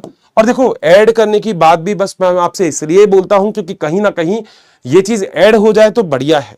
बाकी अगर ऐसी कोई और फैमिली जो मेरे को ऐड करनी होगी तो मैं फिर किसी और चैप्टर में भी आपको वो ऐड करवा दूंगा। ठीक है, आ जाओ। अगला होती है दोस्त कंपोजिटिव फैमिली। जो कंपोजिटिव फैमिली होती है इसमें पुमंग जो होते हैं वो 5 होते हैं। गाइनोसियम जो होता है वो एक अंडपी होता है यानी कि मोनोकार्पलरी होता है। इसमें बढ़िया एग्जाम्पल है सूरजमुखी का पौधा, आप इसका एग्जाम्पल याद रख सकते हैं। सबसे बड़ी फैमिली है जो इस प्रकृति के ऊपर पूरी प्रकृति पे डिस्ट्रीब्यूटेड है। वार्षिक प्रकार के फल पाए जाते हैं, मूसला मूल भी पाई जाती है और झकड़ा मूल भी पाई जाती है। जो पत्तियां होती है वो सरल होती है मगर और संयुक्त भी हो सकती हैं। जो पुष्प होते हैं वो सहपत्री यानी कि बीआर मिलता है। बाह्य दल जो होंगे वो 5 होंगे, जो कोरोला दलपुंज होंगे वो भी 5 ही आपको देखने को मिलते हैं। और मेरे ख्याल से ये चीजें ही याद कर लोगे तो कहीं ना कहीं क्वेश्चन तो बहुत ही आसानी से आपका यहाँ पे फंस ही जाएगा। मैं इतना जरूर मानता हूं कि यहां पर जितनी भी बात अभी आपसे कही हुई है वो सारी बात आपने बिल्कुल अच्छे से सुन ली होगी और समझ भी ली होगी। दोस्त याद रखना ये चैप्टर पूरा फोकस करना है आपको एनसीईआरटी से, और दूसरी बात, आपको पूरा फोकस करना है डायग्राम से। अगर आपने हर एक डायग्राम जैसा कि मैंने बनाया वैसा ही अगर आपने कर लिया तो शायद कहीं भी कोई भी किसी तरीके की भी दिक्कत आपको नहीं आएगी।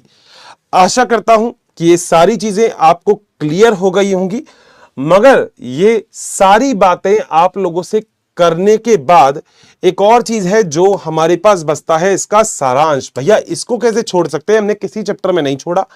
यदि हम समस्त पादप जगत को दृष्टि डालें तो पुष्पीय पादप बहुत विकसित होते हैं।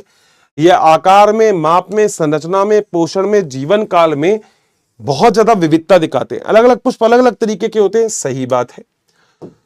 इनमें मूल भी होती है और परहु तंत्र भी होता है जिसमें तना होता है, बिल्कुल। इसमें मुसला मूल तंत्र और जकड़ा मूल पाई जाती है, हमने दोनों पढ़ ली है। सामान्यतः द्विबीजपत्री में मुसला मूल जबकि एक बीजपत्री में जकड़ा मूल होती है, बिल्कुल सही बात है। कुछ पादप में मूल भोजन का संग्रह भी करती है और अपने आप को सहायता भी देती है और श्वसन भी करती है। श्वसन के लिए आप लोग याद रखना, एक बहुत ही इंपॉर्टेंट एग्जाम्पल है जिसका नाम है न्यूमेटोफोर। क्या नाम है? वो है न्यूमेटोफोर।